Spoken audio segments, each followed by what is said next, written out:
Baba, katika jina la Yesu, katika damu ya Yesu Kristo wa Nazareti aliye hai, ninakuinua Mungu wa amani na kutukuza na kubariki. Ninakuheshimu kwa kuwa peke yako unastahili sifa na heshima na adhama. Ninakuinua Mungu mkuu na kuinua Mungu mwenye enzi yote na uweza wote. Pokea sifa na heshima na enzi Baba. Pokea utukufu, nguvu, mamlaka na uweza. Pokea kuinuliwa, pokea kuimidiwa. Hakuna Mungu mwingine kama wewe anayestahili sifa, anayestahili heshima na adhama. Ni wewe peke yako Baba. Ninakuinua kwa ajili ya ukuu wako, kwa ajili ya uweza wako. Ninakutukuza kwa ajili ya nguvu, kwa ajili ya fadhili zako. Yesu, pokea sifa na utukufu na heshima kwa kweli yako peke yako Baba. Asante kwa ajili ya nguvu zako na uaminifu wako. Asante kwa nguvu zako na uweza wako na rehema zako. Yesu, ninakubariki kwa ajili ya uweza wako. Asante kwa ajili ya fadhili zako na neema yako. Ninakuinua Mungu wa amani na kuinua Baba wa milele na kutukuza Mungu wa miungu na kutukuza Baba wa rehema. Unastahili sifa na heshima Bwana. Unastahili kuinuliwa na kuimidiwa Bwana. Unastahili mamlaka, nguvu na uweza Yesu. Unastahili kuimidiwa na kupewa sifa Bwana. Ninakuinua na kuinua mfalme wa Ninakuinua Mungu wa amani. Hakuna Mungu kama wewe. Hakuna Baba kama wewe. Pokea sifa Yesu, pokea utukufu, pokea heshima Yesu, pokea adhama. Asante kwa ajili ya saa hii na muda huu Yesu, ambao umetupa neema na kibali cha kusanyika mbele za uso wako. Asante kwa kutupa kibali cha kuja kulitia jina lako. Asante kwa kutupa kibali cha kusogea mbele zako. Asante kwa kutupa kibali cha kulitukuza jina lako. Asante Yesu kwa ajili ya nafasi ya pekee uliyotupa kwa ajili ya kuja kukuabudu. Yesu, tunakuinua, tunakuhimidi. Yesu, tunakuinua, tunakuadhimisha. Yesu, tunakuinua, tunakuheshimu. Nani aliye kama wewe Mungu wetu? Umetukuka katika nguvu, uweza na mamlaka. Umetukuka katika haki, katika nguvu na heshima. Baba, katika jina la Yesu, katika damu ya Yesu, Mungu wa amani, Mungu wa uweza, Mungu uliyekuweko, Mungu uliyeko na utakaye kuja. Ninakuinua kwa ajili ya ukuu wako, uweza wako na uaminifu wako. Ninakuinua kwa ajili ya ukuu wako, rehema zako na fadhili zako. Ni nani aliye kama wewe Mungu mwenye haki? Ni nani aliye kama wewe Mungu wa miungu? Ni nani aliye kama wewe Mungu wa kuogofya? Ni nani aliye kama wewe Mungu usiyeshindwa? Ni nani aliye kama wewe Mungu mwaminifu? Baba, tunakusifu, tunakubariki. Tumekuja tena mbele zako sasa Baba, kuliinua jina lako na kuliadhimisha jina lako, kuliabudu jina lako, kulimidi jina lako, kukuheshimu na kukutukuza tena kwa kuwa unastahili Yesu. Baba, katika jina Yesu, katika damu ya Yesu, peke yako umejivika nguvu, peke yako umejivika uweza, peke yako umejivika heshima, peke yako umejivika adhama, peke yako umejivika utukufu, peke yako umejivika uweza. Baba, ni nani kama wewe? Baba, ni nani kama wewe? Mungu mwenye haki, ni nani kama wewe? Mungu kimbilio, ni nani aliye kama wewe? Mungu mwamba wetu, ngao yetu, kigao chetu, ni nani aliye kama wewe? Baba, katika jina la Yesu, katika damu ya Yesu, asante kwa ajili ya saa hii na muda huu Bwana, ambao umetujalia na kutupa neema ya kuweza kuingia tena kwenye malango ya tarehe 17. Asante kwa kutusaidia na kutuwezesha kusimama kwenye malango haya Yesu. Tunajua pasipo wetu tusingeweza, pasipo uweza wako tusingeweza. Tumesimama kwenye malango haya Baba kwa sababu umetusaidia. Tumesimama kwenye malango haya Baba kwa sababu umetutegemeza. Tumesimama kwenye malango haya Baba kwa sababu umetufanikisha. Tunakushukuru kwa kutuwezesha Baba. Tunakushukuru kwa kutufanikisha Baba. Tunajua neema yako imekuwa ni nyingi sana Bwana. Nguvu zako zimekuwa nyingi sana kwetu. Fadhili zako zimekuwa nyingi sana kwetu. Asante kwa jinsi ambavyo Mungu umetutunza, kutulinda na kutuhifadhi. Asante kwa jinsi ambavyo umekuwa ngao na kigao kwa ajili yetu kwenye kila eneo. Asante kwa jinsi ambavyo ulitukusaidia, ulituwezesha, ulitufanikisha kwenye kila eneo. Asante kwa ajili ya hekima yako ambayo Mungu imekuwa ikisema nasi kwa siri na kwa wazi. Asante Baba kwa jinsi ambavyo ulinzi wako umekuwa pamoja nasi usiku na mchana. Tunakushukuru kwa jinsi ambavyo umezitunza na kuzilinda nyumba zetu, miji yetu na vyote vinavyotuhusu. Baba, tunakurudishia sifa na heshima. Baba, tunakurudishia sifa na heshima. Hakuna kama wewe Yesu. Hakuna kama wewe Yesu. Hakuna kama wewe Yesu. Hakuna kama wewe Yesu. Tunaliinua jina lako tena wakati huu. Tunalibariki jina lako tena wakati huu. Tunalimidi jina lako tena wakati huu. Tunaliadhimisha jina lako tena wakati huu. Tunalisujudia jina lako Yesu tena wakati huu. Tunaliadhimisha jina lako Yesu tena wakati huu. Maana peke yako ndio mwenye haki. Maana peke yako ndio mwenye uweza. Maana peke yako ndio mwenye nguvu. Baba, katika jina la Yesu. Baba, katika damu ya Yesu, tumekuja kuzileta dhabihu zetu za shukrani mbele zako. Tumekuja kuleta dhabihu zetu za shukrani mbele zako. Tumekuja kukushukuru Baba. Tumekuja kukushukuru Bwana. Bwana. Tumekuja kukushukuru Bwana kwa jinsi ambavyo umetutetea, kwa jinsi ambavyo umetupigania, kwa jinsi ambavyo umetusaidia, kwa jinsi ambavyo umetutegemeza. Tumekuja Baba kukushukuru. Tumekuja Baba kukushukuru. Tumekuja Baba kukushukuru. Hatuna cha kukulipa zaidi ya kusema asante. Hatuna cha kukupa zaidi ya kusema asante kwa mambo makubwa na ajabu na kutisha mno uliotutendea kwa siri na kwa wazi. Yesu, tumekuja kukushukuru tukisema asante. Yesu, tumekuja kukushukuru tukisema asante. Asante kwa mkono wako wenye nguvu. Asante kwa mkono wako ulio hodari. Asante kwa mkono wako unaoweza, unaotosheleza, ambao umekuwa pamoja nasi, Mungu wa neema, kwenye kila eneo. Baba, katika jina la Yesu, katika damu ya Yesu, asante kwa kututia katika nia za watesi wetu, ukututia katika nia za wale tutakiao mabaya. Asante kwa kutegua tanzi na nyavu mbele yetu Baba. Asante kwa kutokoa na kila mtego wa mwindaji. Baba, tunakushukuru, tunasema asante. Asante kwa ajili jinsi ambavyo Bwana uliponya maji tuliokuwa tunatumia, umeponya vyakula tulivyokuwa tunakula,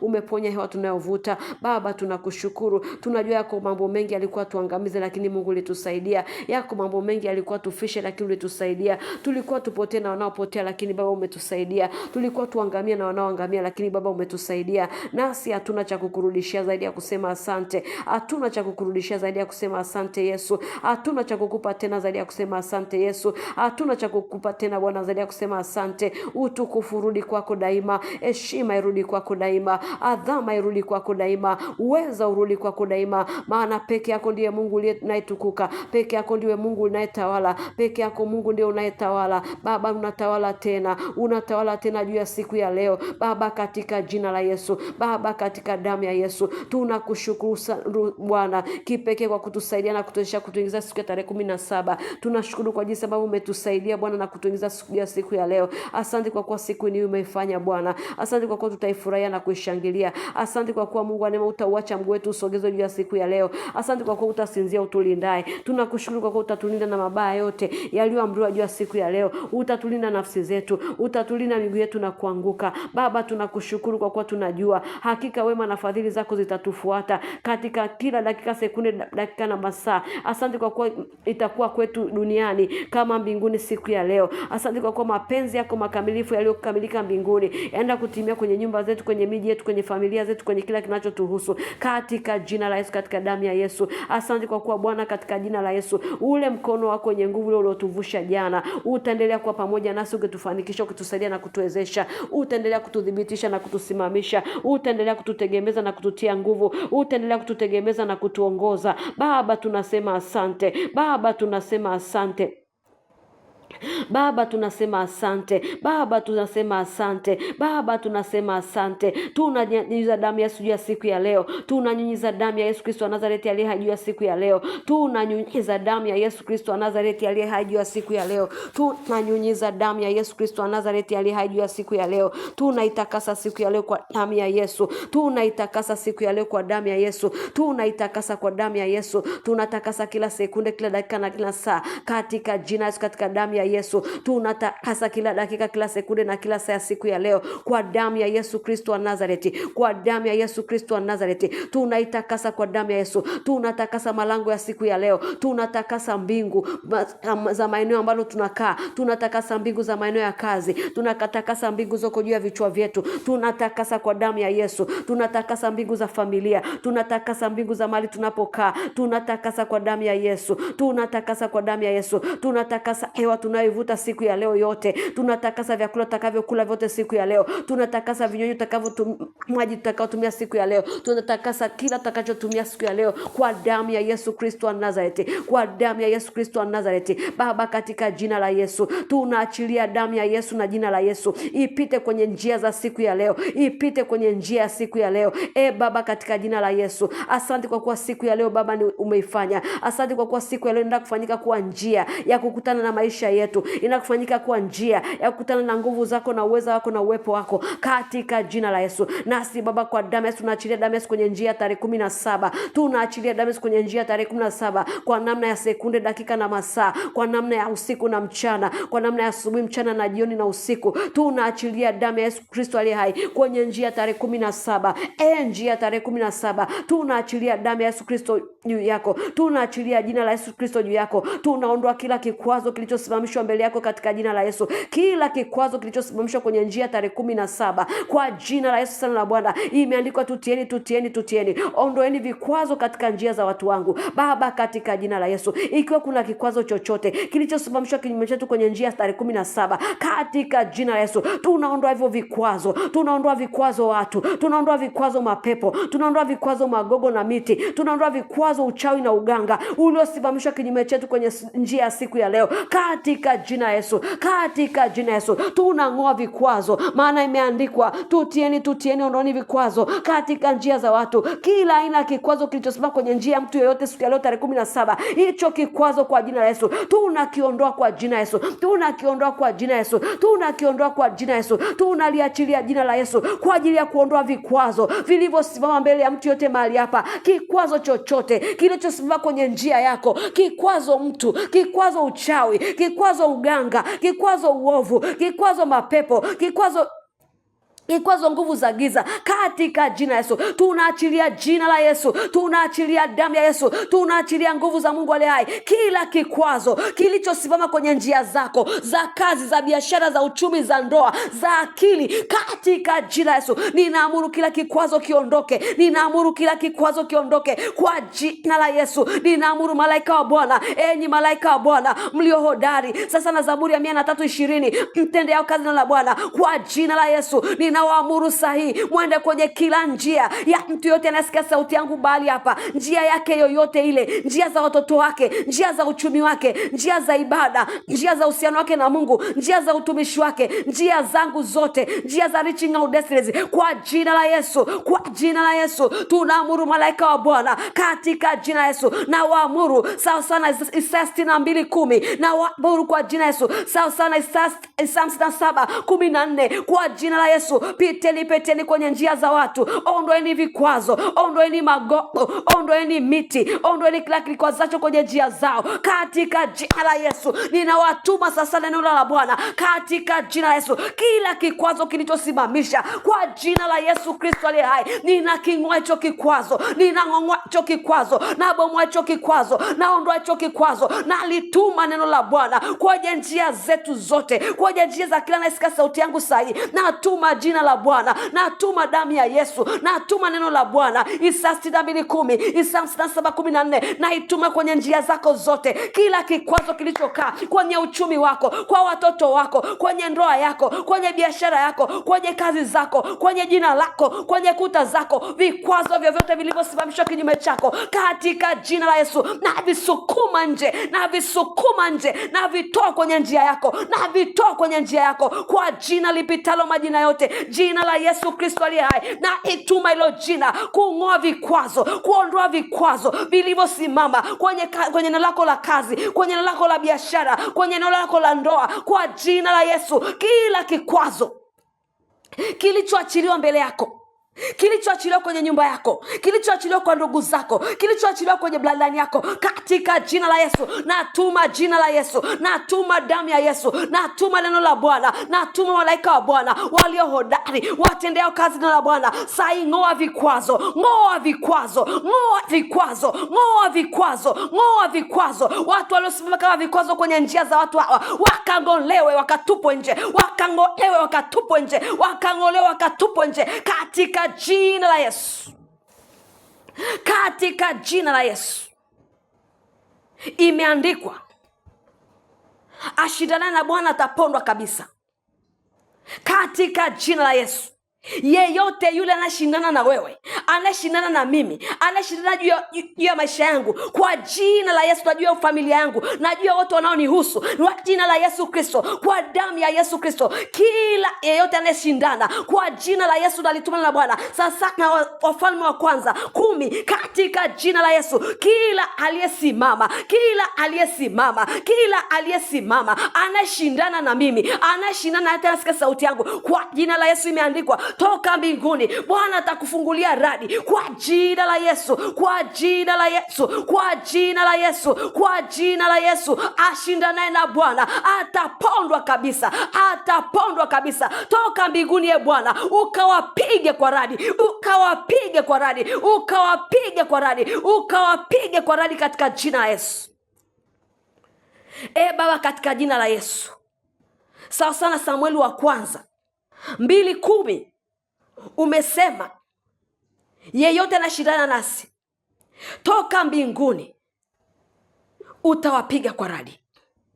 Baba, na ikawe kwetu kama ulivyosema, na ikawe kwetu kama ulivyonena, na ikawe kwetu kama ulivyosema, katika jina la Yesu.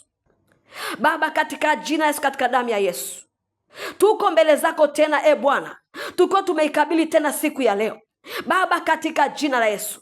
Tazama, hatuwezi neno lolote pasipo wewe. Umesema mkabidhi Bwana njia zako zote, pia mtumaini naye atafanya. Baba, katika jina la Yesu, tunazikabidhi njia zetu zote, njia za ndugu zetu wote mikononi mwako, njia za kila yetu mikononi mwako, njia za familia zetu mikononi mwako, njia zangu zote mikononi mwako. Baba, tunazikabidhi njia zetu zote mikononi mwako, tunazimiminia damu ya Yesu. Pia tunakutumaini Baba kwamba utafanya kwenye kila eneo, kwamba utafanya kwenye kila eneo, katika jina la Yesu, katika jina la Yesu.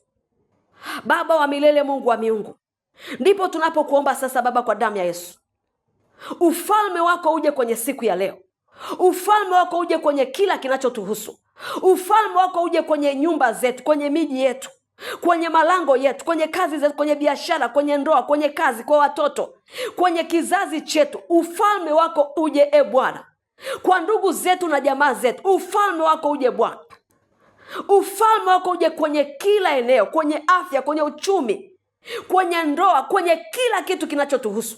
Ufalme wako uje kwa watoto wetu, uje kwenye elimu zao, uje kwenye kila kitu, kwenye akili, kwenye mawazo, kwenye fikra. Ufalme wako uje kwetu Bwana. Mapenzi yako yatimizwe kwetu duniani kama mbinguni. Mapenzi yako yatimizwe kwenye kila eneo lolitaja kama mbinguni. Mapenzi yako yakatimizwe kwetu kama mbinguni, katika jina la Yesu Kristo aliye hai, katika jina la Yesu Kristo aliye hai. Baba, tunakusihi kwa damu ya Yesu, ukatupe tena riziki zetu siku ya leo, ukatupe tena riziki zetu siku ya leo. Baba, tunakuomba usitutie majaribuni, bali utuokoe na yule mwovu, kwa kuwa wako ni ufalme na nguvu na utukufu, vina wewe daima, milele na milele. Amen. Haleluya, haleluya. Amen. Bwana Yesu asifiwe. Amen. Tusisahau kila wakati kwamba wewe ni silaha ya vita ya Bwana. Hilo lazima ulijue. Mungu akikutazama anakuona ni silaha, ni shoka la vita, ni rungu la vita. Isaya 51, Yeremia 51:20. Usisahau, Mungu anasema kwa wewe atafanya vita. Bwana Yesu asifiwe. All the time. Kumbuka hapa duniani tunaishi kwenye vita, tuko kwenye warfare. Day and night tunashindana. Tunashindana. Efeso 12:6 anasema. Efeso 6:12 anasema, kushindana kwetu si juu ya damu na nyama, bali juu ya falme na mamlaka. Kwa hiyo tunashindana. Kila siku tunashindana. Kama ushindani kwenye eneo la watoto, unashindana kwenye eneo la biashara. Kuna kushindana. Bwana Yesu asifiwe. Kwa duniani tu kama tuko vitani. Always remember this. Uko vitani duniani. Kila siku kumbuka kuliachilia neno la Mungu kwenye atmosphere, kuliachilia kwenye mazingira yako, kuliachilia kwenye njia zako. Maana neno la Mungu ndio silaha yako yenye nguvu kwenye kila vita unaoendelea nayo. Bwana Yesu asifiwe. Na kumbuka, unapodeploy neno la Mungu kwenye eneo lote kwenye maisha yako, kuna malaika wanafuata lile neno kulitimiza. Don't forget, unapofanya vita kwenye ulimwengu wa roho, hakikisha unaachilia neno la Mungu, unaliambatanisha na kile unachotaka kitokee. Bwana Yesu asifiwe. Kwa kweli la Mungu nasema, Mungu anasema analitazama neno lake apate kulitimiza. Kwa kuna malaika ambao wako specific kulitazama neno la Mungu nalolitamka ili wakalitimize. Bwana Yesu asifiwe. Haleluya. Tunamshukuru Mungu kwa ajili ya siku ya leo. Tunamshukuru kwa uaminifu wake na nguvu zake. Tunamshukuru kwa mawazo mazuri anayokuwazia. Bwana Yesu asifiwe. Kabla sijaenda mbali kwenye kile ambacho kuingia kwenye rehema, kuna kitu ambacho nilikuwa natamani sana ukijue, na ni muhimu sana kukijua. Bwana Yesu asifiwe. Nimeendelea kutangaza na nitatangaza na kutangaza na sitaacha kuendelea kutangaza. Nimetangaza kwamba tuko kwenye wakati wa Bwana. Wakati wa Bwana sio kwamba wakati Yesu anakuja kunyakua kanisa.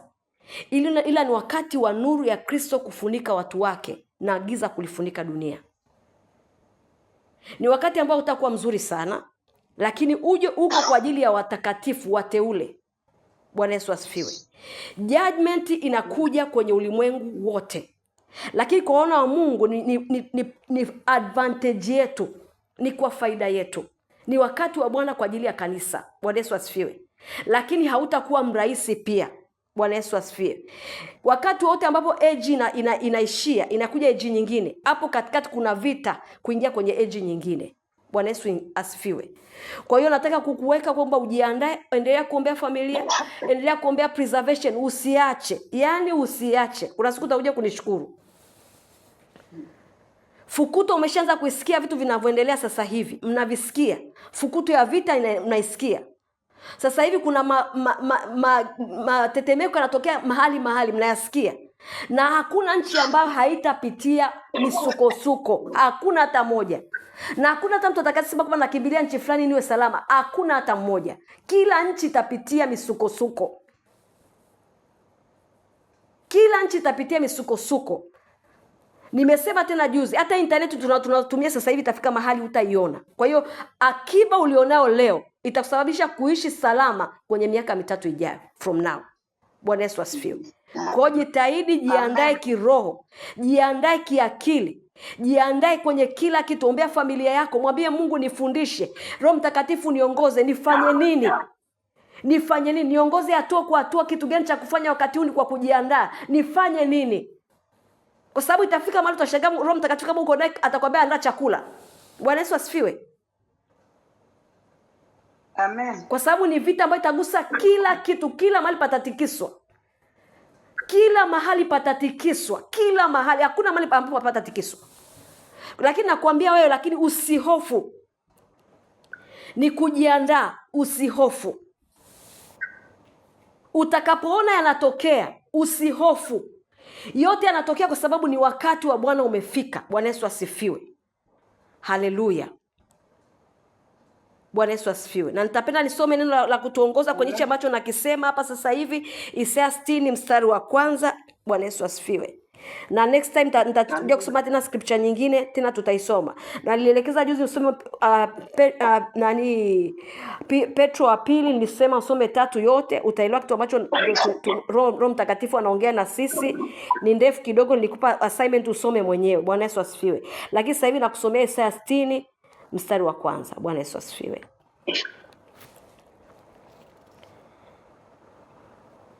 Isaya 60. Ni muhimu kuliweka hili sawa, ni muhimu sana. Mstari wa 1. Wa 1 na wa 2 nitasoma kwa jina la Bwana. Anasema, ondoka uangaze, kwa kuwa nuru yako imekuja na utukufu wa Bwana umekuzukia. Maana tazama, giza litazifunika dunia na giza kuu litazifunika kabila za watu, bali Bwana atakuzukia wewe na utukufu wake utaonekana juu yako. Kwa hiyo wana wa Mungu wote watakuwa covered. Pamoja na kwamba itakuwa ni tribulation, ni wakati ambao utakuwa mzuri sana, hautakuwa mzuri hata kidogo, lakini Mungu anakuhakikishia uko salama. Bwana Yesu asifiwe. You will be preserved no matter what you will face kwenye hiyo scenario. Yaani Mungu atakulinda. Bwana Yesu asifiwe. Sema lakini lazima kujiandaa, ombea familia yako, ombea wokovu, ombea kitu, washuhudie watu kuokoka. Ni kipindi cha kuongea sana kuhusu Yesu. Haleluya. Jina la Bwana libarikiwe. Amen. Basi tunamshukuru Mungu kwa nafasi hiyo ambayo amenipa kuongea na wewe kwa jambo hili. Mwenye sikio na afahamu, na Mungu akusaidie kuweza kuyatunza haya na kuweza kumuombea Roho Mtakatifu, endelea kunielewesha nifanye nini. Bwana Yesu asifiwe. Haleluya. Amen. Basi tuende mbele za Mungu kwa ajili ya kuomba toba na rehema. Haleluya. Kwa ajili yetu, tutaomba kwa ajili ya familia. Baba, katika jina la Yesu, katika damu ya Yesu, tunakuinua Mungu uliye hai, tunakutukuza, tunakubariki. Tunakuinua kwa ajili ya uaminifu wako, nguvu zako na uweza wako. Tunakutukuza kwa ajili ya matendo yako makuu na ajabu na ya kutisha, Mungu Mfalme. Tunakutukuza kwa kuwa ni Mungu uliyeko karibu wala si Mungu uliyeko mbali. Tunakutukuza kwa kuwa ni Mungu uliyejaa rehema, ni Mungu unayesamehe dhambi, uovu na makosa. Asante kwa kuwa unazifuta, wewe ni Mungu ambaye umesema utatusamehe kwa ajili yako mwenyewe, na pia dhambi zetu utazikumbuka tena. Baba, kwa damu ya Yesu, kwa ujasiri huu tumekuja mbele zako Baba, tukiomba uturehemu na kutusamehe. Sasa uturehemu popote tulipokukosea Baba, iwe ni kwa kuwaza, kwa kunena na kwa kutenda. Baba, tunakuomba uturehemu sasa na fadhili zako, kiasi cha wingi wa rehema zako. Tunatubu juu ya njia zetu zote, kazi zetu zote, matendo yetu yote. Baba, tunakuomba uturehemu. Baba, tunakuomba uturehemu.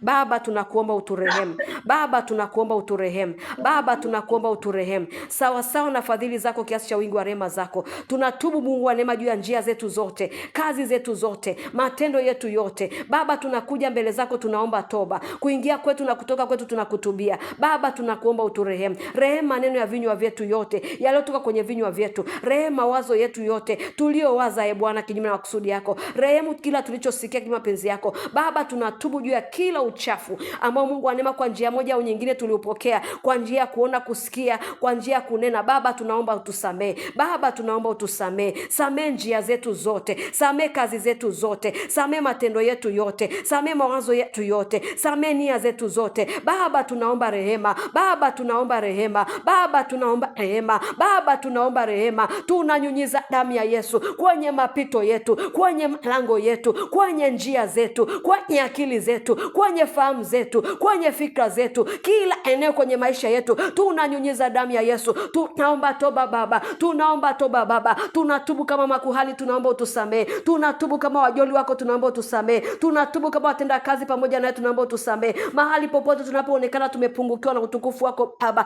mahali popote tunapoonekana tuko uchi Bwana, tunaomba uturehemu na kutusamee. Tunaomba uturehemu Yawe, tunaomba uturehemu Yawe, tunaomba uturehemu Yawe, tunaomba uturehemu Yawe Baba, katika jina la Yesu. Mahali popote ambapo tukuwakilisha sawa sawa, tunaomba uturehemu, tunaomba uturehemu, tunaomba uturehemu. Tunanyunyiza damu Yesu kwenye mioyo yetu, kwenye mikono yetu, kwenye vinywa vyetu, kwenye nafsi zetu, mahali popote tulipojiinua kinyume makusudi yako Baba, tunaomba uturehemu na kutusamee kwa kutokukuwakilisha vizuri mahali popote. Tunaomba utusamee Yesu, turehemu na kutusamee Yesu, turehemu na kutusamee. Rehemu utumishi wetu Baba, rehemu utumishi wetu, rehema maisha yetu, rehema lango yetu, rehemu kuta zetu Baba, tunaomba utusamee. Na ndipo sasa Baba, kwa damu ya Yesu tunazidi kunyenyekea mbele zako Baba, tukisema kama makuhani Bwana kati ya patakatifu na madhabahu, tukisema mbele zako Bwana Yesu kama ulivyomwelekeza Haruni kuchukua uovu wa nyumba yake na kuleta mbele zako Baba. Tumekuja mbele zako Baba kwa damu ya Yesu, tukisogeza uovu wa familia zetu, uovu wa ndoa zetu, uovu wa biashara zetu, uovu wa uchumi wetu, uovu wa malango yetu, uovu wa watoto, uovu wa kila tunachokifanya Baba. Tumekuja kwako, tunaomba utusamee, uturehemu. Tunanyunyiza damu ya Yesu juu ya mitaa tunayokaa, tunatubia uovu wa mitaa tunayokaa, tunatubia watu wanaokaa kwenye mitaa tunayokaa. Tunanyunyiza damu ya Yesu kwenye kila uovu, dhambi na makosa yaliyoko kwenye mitaa, kwenye uovu, dhambi na makosa yaliyoko kwenye familia zetu, kwenye mtaa tunayokaa. Tunanyunyiza damu ya Yesu, tunaomba toba. Tunatubu kwa ajili ya familia, tunatubu kwa ajili ya malango ya familia, tunatubu kwa ajili ya wazazi Baba. Tunaubeba uovu wa wote, tunauleta mbele zako Baba.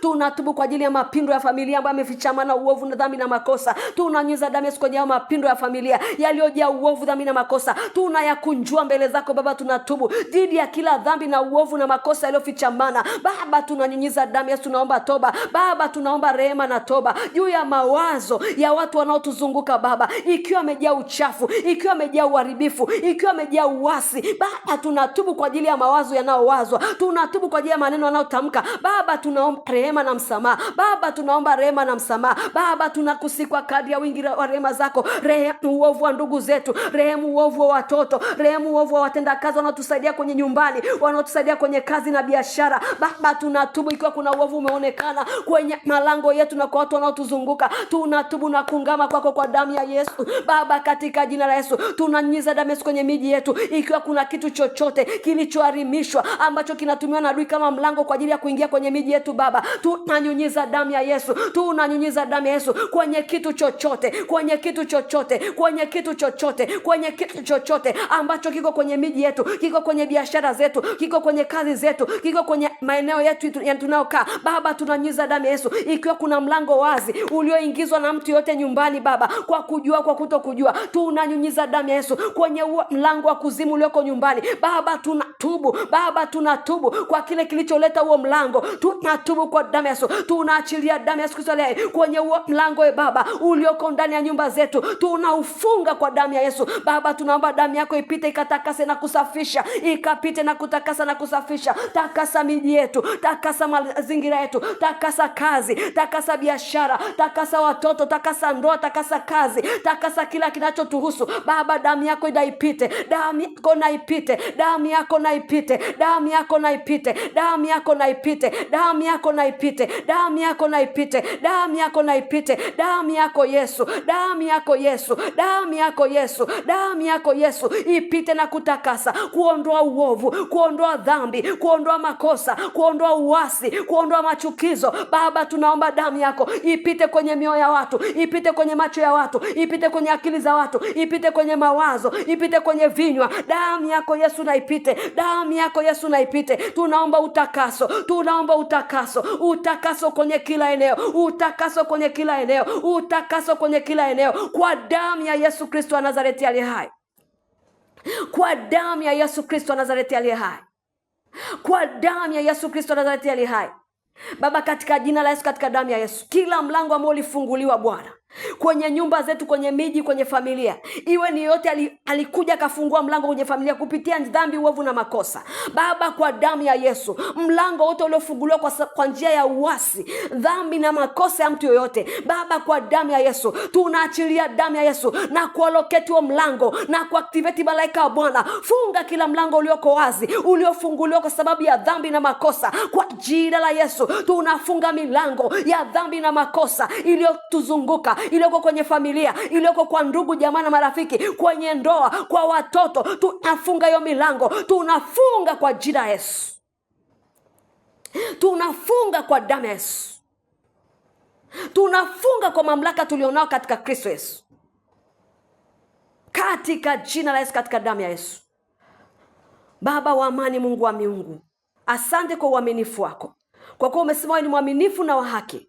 Tukiziungama dhambi zetu na tusamee, wala maovu yetu yakumbuki tena, wala maovu yetu yakumbuki tena, wala maovu yetu yakumbuki tena. Ni katika jina la Yesu, katika damu ya Yesu. Baba, tunakushukuru kwa uaminifu wako na neema yako, tunakushukuru kwa nguvu zako na fadhili zako, katika jina la Yesu, katika damu ya Yesu. Ndipo tunapoomba sasa Baba, kiti chako cha neema Bwana kikae wazi mbele yetu kwenye ibada, kikae wazi mbele yetu, kikae wazi mbele yetu. Kiti chako cha neema kiwe wazi Bwana sasa, kiwe wazi Bwana sasa, kiwe wazi Bwana sasa, kiwe wazi Bwana sasa, kiwe wazi Bwana sasa, kwa ajili ya kuachilia rehema na neema ya kutusaidia kupokea kutoka kwako siku ya leo. Ni katika jina la Yesu na katika damu ya Yesu tumeomba yote haya, kuamini na kupokea.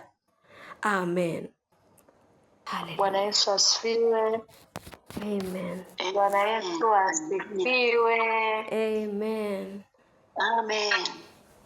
Amen. Nitaanza kutaja na majina sasa. Bwana Yesu asifiwe. Amen. Amen. Amen. Amen. Amen. Tunamshukuru Mungu kwa neema ambayo ametupa ya kuwepo kwenye uwepo wake usiku wa leo. We are not taking it for granted. Hatuchukui kimazoea, kwa sababu tunajua ni Bwana ametuita, na Bwana anapotuita anakuwa na neno la kusema pamoja nasi. Kwa hiyo tunaomba tukae kwenye mkao wa kupokea, na tukae kwenye mkao wa kusikia kutoka kwa Bwana, tukae kwenye mkao wa kutazamia kitu kutoka kwa Bwana. Na kila wakati lazima tukae kwenye uwepo wa Mungu tukiwa tumekusudia kitu. Manake nini? Manake tunategemea hapo ulipo umekaa kwenye sehemu ambayo unaiombea kila siku, kwa sababu haya ni maombi ambayo tumekuwa tukifanya kwa muda mrefu. Hebu uchagua sehemu kwenye nyumba yako ambayo patakuwa ni madhabahu, a place ambayo wewe utakuwa unakaa hapo na kusema na Mungu. Hakikisha hiyo sehemu una maombi yako ya mwaka mzima, una bajeti yako ya mwaka mzima, lakini pia mahali hapo uwe ni mahali hapo ambapo hata una shuhuda za matendo makubwa ambayo Mungu amekutendea kwenye maisha yako na kwenye familia yako. Yaani pawe ni mahali ambapo malaika wanapotaka kuja kufanya kituo nyumbani kwako, wakute kuna madhabahu ya Mungu aliye hai mahali hapo.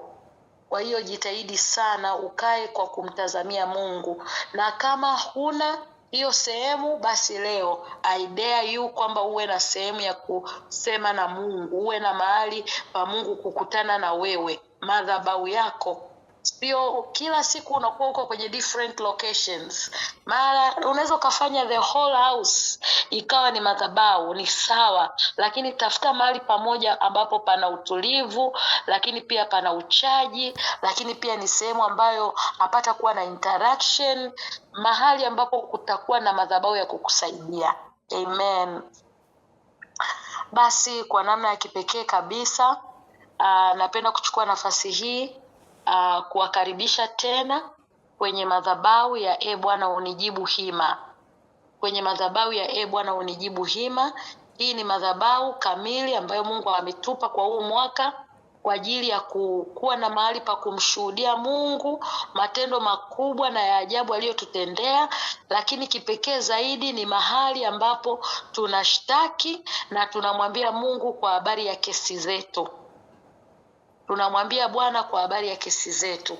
Kwa hiyo saa hii bila kupoteza muda, napenda kuchukua nafasi hii kuwakaribisha kwa ajili ya shuhuda. Shuhuda ziko kwa ajili ya kutujenga, kuinua imani, lakini pia na kumwonyesha Mungu kwamba tunathamini kile ambacho amekifanya katikati yetu. Basi nawakaribisha. Karibuni kwa ajili ya shuhuda. Jamani, kama hakuna ushuhuda, tunao ushuhuda kwamba tuko hai, tuko kwenye platform. Yenyewe ni ushuhuda tosha. Kuna wengine ambao hawakuweza kufika siku ya leo. Sisi tunapumua, tuna uhai. Tena tuna hela ya kuweka bando. Masaa mawili. Amen. Ushuhuda tosha. Ni upendeleo wa pekee. Namshukuru Mungu kwa hilo. Amen. Amen. Amen, mama. Mungu akubariki mama. Asante kwa ufunuo mkubwa na asante kwa moyo wa shukrani. Mtu ambaye Mungu anamkumbusha vitu kama hivyo ni mtu ambaye ana moyo wa shukrani. Ni mtu ambaye anaona vitu ambavyo wengine havioni. Na kwa sababu hiyo mama, Mungu akuongeze zaidi, Mungu akukuze zaidi, na chochote ambacho Mungu alikuwa anataka kukawia kukutendea kwa sababu ya hili, alifanya hilo jambo likawe haraka, kwa sababu Mungu anajua akikufanyia sio tu sisi tutajua, bali ulimwengu utajua kwamba Yesu aliyekufia amekufichia aibu. Katika jina la Yesu, katika damu ya Yesu, na iwe kwako. Amen. Amen. Amen. Pokea katika jina la Yesu. Amen. Ushuhuda mwingine tunapenda kushukuru.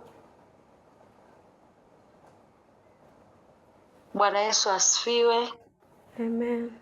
Kipekee namshukuru sana Mungu kwa uaminifu wake, kwa matendo yake makubwa ambayo anazidi kunitendea siku kwa siku. Kwa kweli namshukuru Mungu kwa wiki hii iliyoanza. Nilikuwa najisikia naumwa sana. Yaani niliumwa hapo katikati, yani kama Jumatatu, yani niliumwa sana. Lakini namshukuru Mungu kwa sababu hayo magonjwa hayakunimaliza, kwa sababu leo ni siku ya Jumatano, nimeinuka tena, ni mzima tena. Kwa hiyo ninamshukuru sana Mungu kwa uaminifu wake. Lakini kipekee namshukuru Mungu sana kwa ajili ya familia nzima, na namshukuru Mungu kwa ajili ya mtumishi wa Mungu mama ambaye amekuwa akisimama na sisi pamoja na familia, sio tu katika kuomba, lakini pia kunitia moyo, kutafuta njia. Kwa kweli ninauona mkono wa Mungu sana. Mama, Mungu akubariki sana. Amen. Kwa kazi na kwa kutii sauti ya Mungu. Amen. Tunamshukuru Mungu kwa kuwa wewe umekuwa baraka mno. Amen. Na sio tu kwenye familia yangu, lakini kwenye familia nyingi ambazo nimekuwa karibu nazo. Mungu amekutumia kuwaponya watu. Mungu amekutumia kutafuta njia mahali ambapo hapana njia. Amen. Kwa kweli Mungu akubariki sana sana. Lakini amen mama. Lakini kwa namna ya kipekee kabisa namshukuru Mungu tulikuwa tupo kwenye maandalizi ya jambo la mdogo wangu ambaye anakaribia kufunga ndoa. Namshukuru Mungu mpaka hapa sasa tulipofikia. Namshukuru Mungu kwa ajili ya neema yake, maana najua Mungu aliyeanza kila kitu, huyo Mungu atakikamilisha. Amen. Amen. Amen. Amen. Na cha nne, namshukuru Mungu kwa ajili ya kazini. Mungu amenitetea sana hii wiki. Amen. Mungu katikati ya kuumwa kulikuwa kuna mambo mengi yalitokea ambayo yalihitaji attention yangu, lakini kwa neema ya Mungu na kwa msaada wa Roho Mtakatifu na kwa kumtumia mtumishi wake, mambo ambayo yalikuwa magumu yalikuwa ni mepesi sana. Amen. Mambo ambayo yangenijaribu kuyafanya kwa wiki nzima, Mungu alinipa neema ya kuyafanya ndani ya siku moja. Amen. Kwa hiyo nina kila sababu ya kumshukuru Mungu, na ninataka nimtie moyo kila mmoja aliyeko katikati ya maombi haya. Ninataka nikwambie ya kwamba tunamtumikia Mungu anayejibu maombi. Amen. Mungu wetu anajibu maombi. Hatupotezi muda. Kila ombi unaloliomba mbele za Bwana, Mungu atalijibu kwa wakati wake, na yeye hata kawia na wala hatachelewa. Na usichoke kwenda mbele za Mungu kila siku kumkumbusha kwa habari ya ahadi zake. Yeye sio mwanadamu hata asahau. Unapoendelea kumkumbusha kila siku, analipa hilo jambo priority. Anapoona utoki kwenye hema yake, ukimwambia juu ya hilo jambo, analipa hilo jambo priority. Kwa hiyo ninaomba nikutie moyo, maombi yako yanafaa sana. Amen. Amen. Amen. Basi kwa namna ya kipekee, kama hakuna ushuhuda mwingine, natamani tuende mbele za Bwana tumwambie Yesu asante. Mimi sijui una kitu gani ambacho Bwana amekuvusha, lakini mimi kipekee kila nikiaccount, kama alivyosema mtumishi Grace, ni mengi. Kwanza nina pumzi, kwanza magonjwa hayajanimaliza, kwanza nina vitu vingi ambavyo Mungu nimemuona akinichukua hatua kwa hatua. Kwa hivyo tu nina kila sababu ya kwenda mbele za Mungu na kumwambia asante. Kwa hiyo na usiku wa leo, kabla ya kitu chochote, tukiwa kwenye hii madhabahu ya Bwana unijibu hima, hebu nenda mbele za Mungu, mshukuru Mungu. Neno la Mungu linasema mshukuruni Mungu kwa kila jambo, maana yote ni mapenzi ya Mungu kwenu. Hata kama unapita kwenye nyakati ngumu, mwambie Yesu asante. Na tutakapokuwa tunamwambia Yesu asante, tutabeba na sadaka zetu mbele za Bwana kwa imani, tukimwambia Mungu, bado sijaona matokeo ya hili jambo, lakini Mungu ninakushukuru, maana hata kama sioni vitu vikisogea, mimi ninachojua kule nyuma ya pazia, Baba, wapo malaika zako wanatengeneza njia, wapo malaika zako wananiundia connection, yupo mtu wangu anaandaliwa. Mshukuru Mungu kwa kila jambo, kwa kila ombi. Na neno la Mungu linasema hata kwa ajili ya mambo ya hovyo pia mshukuru Mungu. Mshukuru Mungu kwamba leo ulikosa daladala, mshukuru Mungu leo saa nyingine una wateja uliwakosa, mwambie Yesu asante, maana ninajua kwa macho ya kawaida niliona nimekosa, lakini Mungu kuna kitu umekijenga ndani yangu, kuna kitu umenifundisha ndani yangu. Sikiliza nikwambie, neno la Mungu linasema hivi, Mungu wetu ni Mungu ambaye anakaa kwenye sifa na shukrani.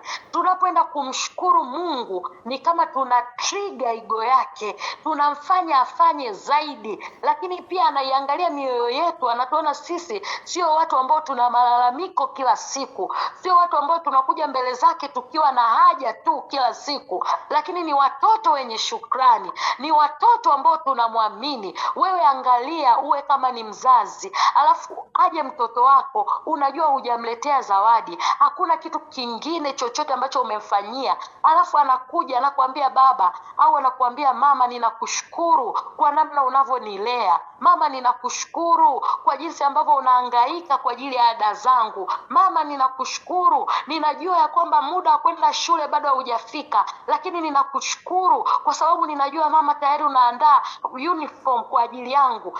Hebu angalia hayo maneno jinsi ambavyo yanaubariki moyo wako. Je, kwa Mungu wetu ni zaidi?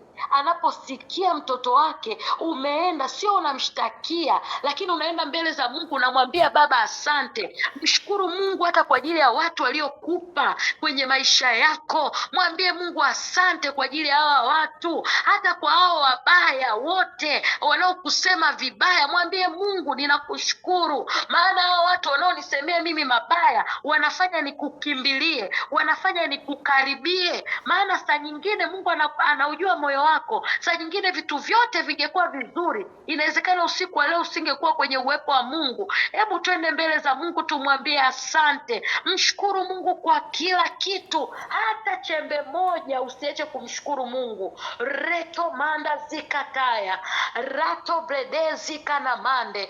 Baba, watoto wako tunatambua, Baba, watoto wako tunatambua ya kwamba wewe umekuwa Mungu mwaminifu sana, ya kwamba wewe umekuwa ni Mungu mwenye fadhili sana, ya kwamba wewe umekuwa ni Mungu unayetuficha sana. Baba, umekuwa ni Mungu unayetutegemeza sana, ni Mungu unayetupigania sana, ni Mungu unayetushindia sana. Baba, tumekuja mbele zako na maneno ya kinywa chetu yanakuambia asante. Asante kwa kila kitu ambacho umetutendea. Asante kwa uzuri wako, asante kwa utakatifu wako, asante kwa jinsi ambavyo Bwana hukutuacha tukaangamia, hukutuacha tukapotea, lakini Baba kwa namna ya kipekee asante kwa jinsi ambavyo umejibu maombi yetu. Bwana Baba, umetupa mahitaji ya kila namna. Baba, umetupa mahitaji ya kila hali. Baba, ni nani ambaye angeweza kutufanyia namna hii? Baba, ni nani ambaye angeweza kututendea namna hii? Baba, tunakuja mbele zako tukikushukuru. Na Mungu, kwa kuwa sisi ni watu wa imani, tunakuja mbele zako kwa kuwa usiku wa leo tumesikia ukiwasaidia wengine, tumekusikia Baba ukiwasaidia walioko makazini. Nasi kwa imani Bwana, kwa kuwa tunajua kwamba umewasaidia wengine, imani zetu zinaimarika zaidi, imani zetu zinainuka zaidi, tukijua kwamba Bwana wewe uliowavusha wengine na sisi utatuvusha. Baba, tumesikia habari zako ya kwamba ni wewe Mungu unayewasaidia watu kwenye familia. Baba, tunajua kwa kuwa wewe umewasaidia wengine, tunajua na ipo siku ambao jua la haki litakuwa juu ya familia zetu. Utatuvusha, utatusaidia. Na Baba, katikati yetu tupo wengine ambao Baba tunapita katikati ya bonde la uvuli wa mauti, tunapita katikati ya majaribu, lakini Mungu wetu tunakazana kukupenda, tunakazana kukushukuru, tunakazana kukuambia asante. Na tunakuambia Mungu, tunajua ijapokuwa tunapita katikati ya bonde la uvuli wa mauti, lakini Mungu tunakushukuru, maana hatutaogopa mabaya, hatutaogopa mabaya, maana wewe Bwana u pamoja nasi. Baba, tunakushukuru hata kwa vitu tulivyovikosa ambavyo Baba tulitamani kuwa navyo. Baba, tulitamani kuwa na influence. Baba, tulitamani kuwa kwenye ndoa sahihi. Baba, tulitamani uchumi wetu uwe mkubwa. Baba, kuna mengi yaliyo matamanio Baba, hata kama hatujayashika bado tunakuambia wewe asante, maana tunajua Baba ni wewe uliyetupa hata hivi vichache, maana tunajua Baba ni wewe hata uliyetupa familia, maana tunajua wewe Baba hata kama hatujapata ndoa, lakini Baba tuna uhai. Hata kama Baba hatujapata kazi, lakini Mungu unatupa chakula. Baba, hata kama yote ni mabaya, hata kama watoto wote ni wabaya, lakini yupo mmoja umemuinua ambaye Baba ananipa faraja. Yesu, asante. Asante kwa kila kitu, asante kwa kila jambo, asante kwa majira yote ambayo umenipa kupita. Ninachojua ni neno moja, nikiwa na wewe Baba nitapita salama, na ninakushukuru in advance maana umekuwa baba kwangu, umekuwa mwalimu kwangu. Na Baba, mkononi mwangu nimebeba sadaka hizi Baba, mkononi mwangu nimebeba matoleo. Sijaja mikono mitupu, na hii ni ishara ya upendo, lakini hii ni ishara ya moyo wangu Baba, lakini hii ni ishara ya kukuishia Baba. Ninakuja mbele zako, ninayo sadaka Baba. Hii sadaka ni ya upendo, hii sadaka ni ya kukushukuru, sio tu kwa vitu ambavyo umekwisha kuvifanya, hata kwa vile ambavyo sijaviona, hata kwa vile ambavyo sijavishika, hata kwa mabaya yote Baba. Katika yote sadaka hii Bwana ikakujengee madhabahu Baba. Utakapotazama hii sadaka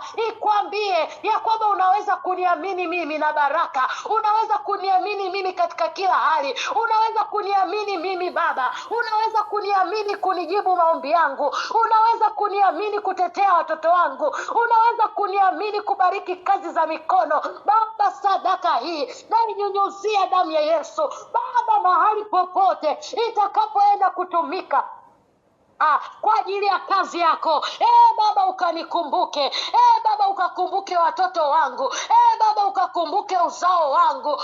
Rakana manda zida baya, kama sadaka za Ibrahimu zilizotabakari Bwana mataifa yote 12 ya Israel Baba, ninakuomba sadaka zangu hizi Bwana zikawe manukato mbele zako, katika jina la Yesu, katika damu ya Yesu. Na kama kuna tabia yoyote iliyoko ndani yangu ya kukosa shukrani, kama kuna tabia yoyote iliyoko ndani yangu ya kulalamika, kama kuna tabia yoyote iliyoko ndani yangu ya kuona kwamba Bwana umeniacha Baba, sadaka hii ikayeyushe kila tabia, ikayeyushe kila tabia, iniumbie moyo wa shukrani siku zote za maisha yangu, katika jina la Yesu, katika damu ya Yesu. Asante Bwana Yesu, maana tunajua wewe ni baba yetu. Asante kwa kuwa unatupenda upeo. Asante kwa kuwa hautatuacha. Asante kwa kuwa hautatupungukia. Asante kwa kuwa katika yote wewe utaendelea kuwa Mungu kwetu. Ni katika jina la Baba, ni katika jina la Mwana na la Roho Mtakatifu tumeomba. Amen. Amen. Amen. Amen.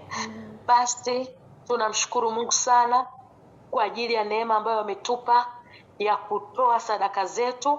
Namba ya kutuma sadaka ni 0719138094, 0719138094. Kila wakati unapokuja kwenye ibada, andaa sadaka zako mbele za Bwana. Hakuna ibada inakamilika pasipokuwa na sadaka. Sadaka ndio zinakamilisha ibada, na hakuna mtu ambaye hana kitu cha kumtolea Mungu. Hakuna. Ni utaratibu ambao unatakiwa uweke ili shetani asiwe anakufunga magoli. Sadaka ni kwa ajili yako, sadaka ni kwa ajili ya maombi yako, sadaka ni kwa ajili ya imani yako. Sadaka ndio inayobeba maneno yote haya. Mungu anapoangalia, anapoona na sadaka inayoambatana na moyo wako, inaenda kujenga kitu kwenye ulimwengu wa roho. Basi Mungu akusaidie uweze kuituma hiyo sadaka kwa wakati. Na kwa muda huu naomba nimkaribishe mtumishi wa Mungu kwa ajili ya neno. Mama, karibu. Amen. Bwana Yesu asifiwe. Tunamshukuru Mungu kwa ajili ya session iliyopita. Kwenye hicho kuna kitu ambacho mtumishi Kini alikuwa amesema hapo, ni cha muhimu sana kukiweka vizuri ili kukusaidie. Hakikisha kwenye nyumba yako, kwenye biashara yako, hakikisha una madhabahu. Malaika wanahudumu kwenye madhabahu. Madhabahu ni mahali pa kukutana kati ya ulimwengu wa mwili na ulimwengu wa roho. Madhabahu ni lango ambalo Mungu anaweza kapitisha vitu, Mungu anaweza kapitisha, malaika wanaweza wakapita, wakashuka. Madhabahu ni kitu muhimu. Tunajifunza kupitia Ibrahim kule Betheli. Alijenga madhabahu na akafa kaondoka. Lakini hakujua kunywa kama kuna siku Yakobo atapita, atakaa pale na atakutana na Mungu pale. Bwana Yesu asifiwe. Kwa sababu nguvu ya Yakobo kutoka kwa baba yake kwenda kule kwa Labani alipatia pale kwenye madhabahu au pale Betheli. Na destiny yake pia alijulia pale Betheli. Bwana Yesu asifiwe. Kwa hiyo ni muhimu sana kuhakikisha kwenye nyumba yako una patakatifu kwa ajili ya Bwana. Bwana Yesu asifiwe. Kwenye biashara yako hivyo hivyo, wana ulimwenguni werevu kama nini. Uwaga kwenye biashara zao utashangaa ameta mganga, amefanya nini. Kwa sababu gani? Wanatafuta supernatural power kwa ajili ya kuwasaidia. Bwana Yesu asifiwe. Lakini kama wewe lazima uwe mwerevu zaidi. Nyumbani kwako hakisha una madhabahu. Lazima uwe na madhabahu. Jitahidi. Bwana Yesu asifiwe. Na neno litakalo kuongoza kujua kwamba ni muhimu kuwa nao ni Kutoka 25:8 ili kusaidie. Inasema nao wanifanyie patakatifu ili nipate kukaa kati yao. Bwana Yesu asifiwe. Nao wanifanyie patakatifu. Unataka Mungu akae kati ya nyumba yako, akae kwenye familia yako, akae kwenye biashara yako. Hakikisha Bwana ana mahali ambapo anaweza kukutana na wewe. Ana mahali ambapo ukiomba ukiwa pale kwenye biashara, na mahali pa kutuma msaada ukiwa pale kwenye biashara. Uwezi kuomba kwenye biashara kutoka hewani tu, unasema mimi naomba tu, hamna madhabahu, hamna nini. Kwa sababu sasa uko nyumbani, sometimes kuna vitu vinaendelea ambavyo sivyo, lakini madhabahu yako pale kwenye biashara inaachilia malaika wanashuka kwa ajili ya kusaidia vitu ambavyo wewe sometimes haupo. Bwana Yesu asifiwe. Ni muhimu sana sana sana. Na unapokuwa na madhabahu nyumbani kwako, hakikisha unaichaji ile madhabahu kwa atmosphere ya kuabudu na kusifu. Kama una radio, hakikisha inakuwa on mara kwa mara. Nyumbani kwako kunakuwa ni mahali pa ibada. Hakikisha atmosphere ya ibada inakuwa, kwa sababu malaika wanakaa kwenye presence ya ibada. Presence ya ibada. Kama una manyimbo yale ya duniani yale usiweke, utasababisha madhabahu iwe haina nguvu. Bwana Yesu asifiwe. Madhabahu pia inatakiwa ichajiwe. Inachajiwa kwa neno, inachajiwa kwa ahadi za Mungu, inachajiwa kwa kusifu na kuabudu. Jina la Bwana libarikiwe. Nilikuwa nakujengea tu hapo ikusaidie. Haleluya. Amen. Baba, katika jina la Yesu, katika damu ya Yesu, tunakushukuru Yawe kwa ajili ya uaminifu wako, kwa nafasi ya pekee tena ambayo Mungu umetupa watoto wako kuja mbele zako tena kusema na wewe, kusikia kutoka kwako. Baba, kwa damu ya Yesu tunashukuru kwa ajili ya yote ambayo umeyafanya, na tunazidi kukushukuru kwa ajili ya yale ambayo unaendelea kuyafanya tena katikati yetu. Tunazidi kujitiisha kwako Mungu mwenye nguvu. Tunakusihi kwa kadri ya wingi wa rehema zako tujalie neema ya kuweza kusikia na kuelewa na maandiko. Katika jina la Yesu, katika damu ya Yesu, tunaomba nguvu zako Baba. Tunaomba Mungu uweza wako ajabu na wakutisha mno kwa ajili ya kucapacitate mioyo yetu, akili zetu kuweza kupokea kile ambacho umekusudia kusema na sisi siku ya leo. Tunaomba yote ambaye mwenye udhaifu wa kusikia na kuelewa Baba, ninaomba uwezo usiokuwa wa kawaida kumsaidia kuweza kusikia na kuelewa katika jina la Yesu. Roho Mtakatifu, na kuomba ukapite kwenye neno hili ukalitie uzima. Maana lako linasema kwamba maandiko yanaua bali roho hutia uzima. Roho Mtakatifu, naomba ukayatie uzima maneno haya. Kila anaenda kusikia kambadilishe na kumtoa mahali pamoja kuelekea mahali pengine. Katika jina la Yesu, katika damu ya Yesu. Na kuomba Roho Mtakatifu pia kwa lugha ambayo kila mmoja ataelewa kwenye masikio yake, naomba translate kwenye masikio yake, aelewe kwa lugha ambayo unaona ataweza kukuelewa. Katika jina la Yesu, katika damu tunajitisha chini ya nguvu zako na uweza wako, kwa damu ya Yesu na kwa jina la Yesu tumeomba na kuamini. Amen. Amen. Haleluya. Amen. Amen. Ongera kwa ajili ya kuwekwa kwenye session ya leo. Tunambariki Mungu kwa ajili yako, tukiamini kabisa kuna jambo kubwa ambalo Mungu atalifanya kwenye maisha yako. Jina la Bwana libarikiwe. Somo la mwezi huu kama tunavyojua, mwezi mzima Bwana, somo linaitwa Aprili, mwezi wa kusimama kisheria na roho wa uzima ili kushinda hila za adui kisheria. Aprili, mwezi wa kusimama kisheria na roho wa uzima ili kushinda hila za adui kisheria. Bwana Yesu asifiwe. Na neno ambalo tunasimama ni Warumi 8:2, inasema kwa sababu sheria ya roho uzima ule ulio katika Kristo Yesu imeniacha huru mbali na sheria ya dhambi na mauti. Kuna sheria ya roho uzima iliyo ndani ya Kristo Yesu. Na sheria ya roho uzima iliyo ndani ya Kristo ni kwenye neno lake. Haleluya. Ndio sheria ya roho uzima, na ina uwezo wa kukuweka huru kwenye eneo lote ambalo unahitaji kuwekwa huru. Na ina uwezo wa kuweka huru mbali na sheria ya dhambi na mauti ambayo shetani anaitumia kwa ajili ya kututesa, kuiba, kuchinja na kuua. Bwana Yesu asifiwe. Pia neno lingine ambalo natuongoza kwa ajili ya kubeba session nzima ya mwezi huu, Isaya 43:25 na 26, neno la Mungu linasema, mimi ndimi niafutaye makosa yako kwa ajili yangu mwenyewe. Mimi ndimi niafutaye makosa yako kwa ajili yangu mwenyewe, wala sitazikumbuka dhambi zako. Kwa hiyo kuna ahadi ya Mungu. Mungu anakuendelea kukuambia kwamba ukiungama kwangu, mimi nafuta kwa ajili yangu, wala sio kwa ajili yako. Ni faida kwangu. Bwana Yesu asifiwe. Wala sitazikumbuka dhambi zako. Kwa hiyo ina maana unapotubu mbele za Mungu sincerely, kwa kumaanisha, Mungu anasamehe na hakumbuki dhambi zako tena. Na 26 anasema unikumbushe. Umkumbushe nini? Umkumbushe kwa habari ya neno lake linasema nini kwa habari yako, kwa hicho kitu unachokitaka, kwa hicho kitu ambacho hakijakaa sawa, kwa ile eneo ambalo liko afflicted. Mungu anakuambia nikukumbushe nini nimesema kuhusu hicho. Ni sawa kweli, najua mimi ndio nimesema hilo neno, ni mimi ndio nimetamka hilo neno, lakini nataka kusikia kutoka kinywa chako unaelewa nini kwa habari ya hicho ambacho mimi nimesema. Na sasa nikumbushe na tuhojiane una kitu gani ambacho una face. Tuhojiane kwamba Mungu umesema hivi na mimi mbona niko hivi. Haleluya. Hiyo ndo tunahojiana. Eleza mambo yako. Kwa hiyo Mungu, mimi naomba ili jambo unisaidie liwe hivi. Bwana Yesu asifiwe. Upate kupewa haki yako. Kwa hiyo Mungu anatupa nafasi pia. Mbele za Mungu pia kuna nafasi ya kujieleza. Kuna nafasi ya kutoa hoja. Na kuna nafasi pia kumkumbusha Mungu kwa habari ya haki zako ambazo unatakiwa kuzipokea kutoka kwa Bwana. Jina la Bwana libarikiwe. Amen. Sasa tunaenda mbele kidogo kwenye session ya Jumamosi. Nadhani nilikuwa nakimbiza sana. Nikasema namshukuru Mungu kwa neema yake na uaminifu wake. Ametupa neema sasa ya kuweza kulinyang'anyua chambua vizuri ili somo, kwa sababu ni somo fulani zito sana. Usipolielewa ni somo zito, na ni somo ambalo linaweza likakusaidia kupata breakthrough kwenye vipengele vingi kwenye maisha yako. Lakini ni somo ambalo pia unatakiwa kulielewa sana. Bwana Yesu asifiwe. Naomba Roho Mtakatifu anisaidie leo kuweza kulisema kwa namna ambavyo amenijalia. Bwana Yesu asifiwe, na kwa speed ambayo pia itaweza kusaidia weza kuelewa sawa sawa. Cha kwanza ambacho kila mtu ambaye yuko kwenye hii session leo nataka asikilize hata baadaye lazima akielewe. Tumetoka kwenye mwezi wa kujua mapenzi ya Mungu. Tukajifunza mapenzi ya Mungu, neno la Mungu.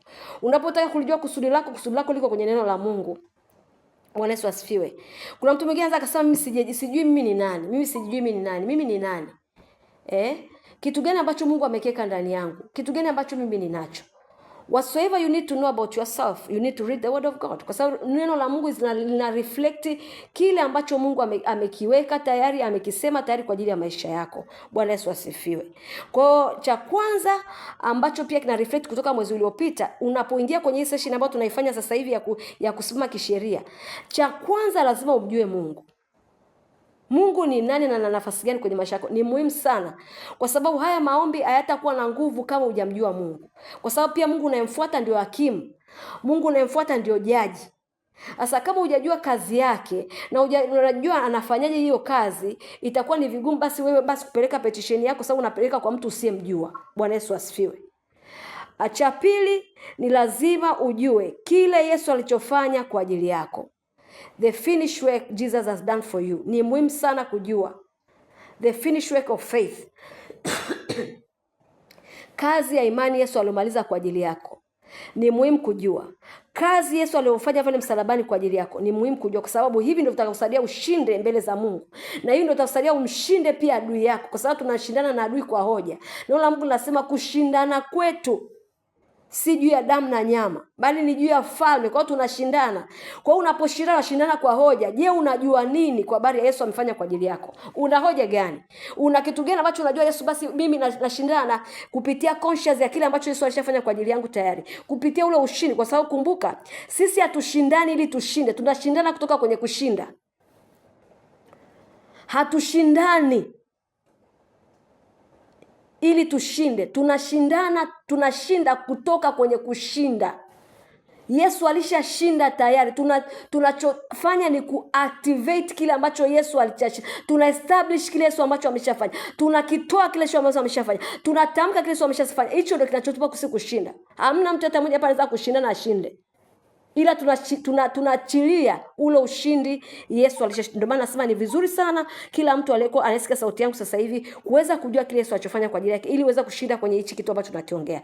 Cha pili, imani. Imani ni muhimu sana. Kwamba utamjua Mungu lakini usipokuwa na imani haitakutokea kitu.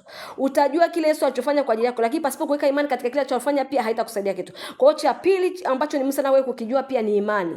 Na kueleza na kupa vitu bullets zitakazo kusaidia kwenye hii safari ya hicho ambacho Yesu anatusaidia kutufanya sasa hivi vya kisheria. Bwana Yesu asifiwe. Kingine ambacho kitakusaidia pia ni kujua nafasi yako na haki zako mbele za Mungu. Kukujua who you are before you go. Lazima ujue mimi nimeokoka. Kama nimeokoka mimi ni mwana wa Mungu. Na kama ni mwana wa Mungu na nafasi gani mbele za Mungu? Kwamba napoenda mbele za Mungu naenda kama nani? Na nafasi gani? Na Mungu ana nafasi ya kunisikiliza mimi kama nani? Bwana Yesu asifiwe. You should know that. Ni muhimu sana.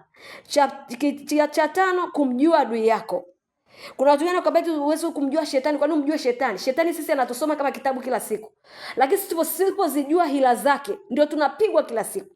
Na katika eneo ambalo kanisa limepigwa kuliko kawaida ni eneo la kuwa ignorant kwa habari ya silaha shetani. Shetani anatusoma kama kitabu. Bwana Yesu asifiwe.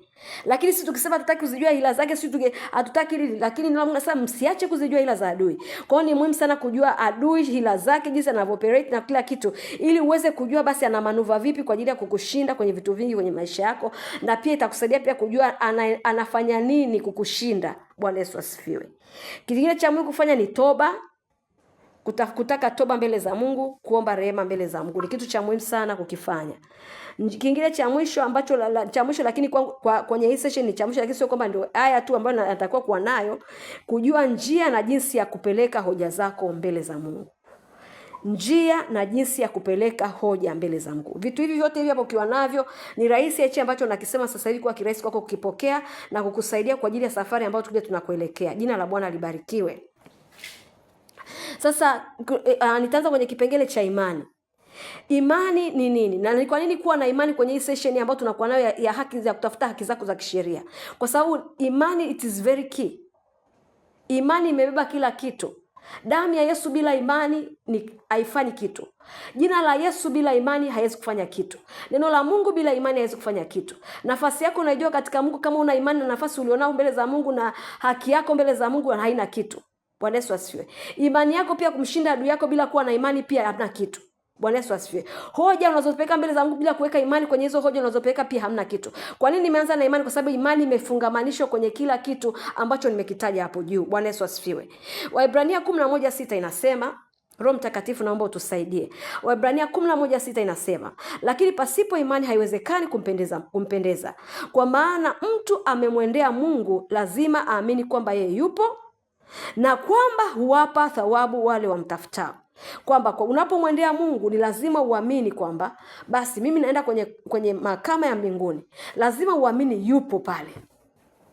Bwana Yesu asifiwe. Kwa sababu kuna wengine hapa watafungula macho wataiona ile koti. Kuna wengine wataona koti, kuna wengine wataona wale ambao wale egos ambao wanaona vitu vya rohoni. Wataona, lakini sio wote tunaona. Bwana Yesu asifiwe. Kwa hiyo ina maana macho yetu ya kuona ni imani. Kwa hiyo lazima uamini kwamba mimi ninapoingia kwenye koti ya mbinguni Mungu yupo. Hiyo ndio imani yako kwanza. Bwana Yesu asifiwe. Haleluya. Natamani kusikia leo, nataka niende hatua kwa hatua na hakikisha kwamba siachi watu. Cha kwanza unapoenda kama uoni, lazima uamini yupo. Sio wote hapa tunaona. Kuna wenye karama ya kuona lakini sio wote wanaona. Lakini wale ambao wana macho ya kuona kabisa vitu vya rohoni, imani yako ni macho yako ya kuona. Bwana Yesu asifiwe. Lazima uamini kwamba yupo pale na kwamba atakupa thawabu yako. Bwana Yesu, kwa sababu sasa atawapa thawabu wale wamtafutao. Haya, Warumi 10:6, 8 na 10 nitasoma haraka haraka pia Mungu atusaidie. Inasema, bali ile haki ipatikanayo kwa imani yanena hivi. Bali ile haki ipatikanayo kwa imani yanena hivi. Usiseme moyoni mwako ni nani atakayepanda mbinguni, yani kumleta Yesu chini. Usiseme moyoni mwako kwamba nani atakayeenda mbinguni kumleta Yesu chini. Sasa tunaongelea kuhusu imani. Imani yako inaenda moja kwa moja kupitia neno la Mungu unalolisikia kwenda moja kwa moja kwenye kile ambacho tunakuta unihusika tunakishughulikia. Nani anasema lakini ya nenaje? Lile neno li karibu nawe katika kinywa chako. Neno gani? Mungu alilosema kwa habari ya maisha yako na katika moyo wako, yani lile neno la imani tulihubirilo liko kwenye kinywa chako. Hilo ndio Mungu anataka kulisikia. Hilo ambalo unaweza kusema nani ataniletea, unalo. Haleluya. Neno la imani tulihubirilo unalo. Aya 10, kwa maana kwa moyo mtu huamini hata kupata haki. Kwa hiyo kupata haki mbele za Mungu kupitia hiyo mahakama tunayoenda, ili upate haki lazima uamini. Bwana Yesu asifiwe. Yaani cha kwanza Mungu atakachoangalia kwanza kwenye wako ni imani ipo. Hichi unachokisema kina imani. Hichi unachokitamka kina imani. Bwana Yesu asifiwe. Kwa sababu imani ni mikono ya kupokea mbele za Mungu. Hasa kwa maana moyo wa mtu uamini hata kupata haki, na kwa kinywa ukiri hata kupata wokovu. Kukiri, kusema hoja zako, unasema, Mungu anaachilia wokovu kwa ajili yako. Bwana Yesu asifiwe. Lakini kinachoangaliwa sana very key ni imani yako. Bwana Yesu asifiwe. Kwa habari ya imani nasema somo pia la mwisho, kwa sababu ni base ambayo itakusaidia kuweza kujua, kwa sababu hichi kitu kisipokusaidia utakuwa unaomba maombi ya upepo yasiyokuwa na mashiko, yasiyokuwa na nguvu, yasiyokuwa na capacity ya kukusaidia mbele za Mungu. Warumi 5:1-2 nasema, basi tukiisha kuhesabiwa haki itokayo katika imani. Kwa hiyo tunahesabiwa haki inayotoka kwenye imani.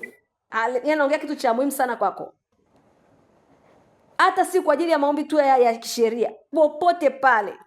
Anasema basi tukiisha kuhesabiwa haki itokayo katika imani, na muwe na amani kwa Mungu kwa njia ya Bwana wetu Yesu Kristo. Kwa Mungu anasema uwe na imani. Ukishakuwa na imani unapata haki. Ukishapata na haki unapata amani kwa Mungu. Bwana Yesu asifiwe. Kwa njia ya Bwana wetu Yesu Kristo, ambaye kwa yeye tumepata kwa njia ya imani, ambaye kwa yeye tumepata kwa njia ya imani neema hii ambayo mnasimama ndani yake. Neema ya kusimama mbele za Mungu, neema ya kusimama mbele ya kiti cha neema. Bwana Yesu asifiwe. Kupata neema ya kusimama ndani yake na kufurahi katika tumaini la utukufu wa Mungu. Bwana Yesu asifiwe. Kwa hiyo tumefika hapa kujua kwamba imani ni base, imani ni muhimu. Kupata haki kwako inategemea na imani yako.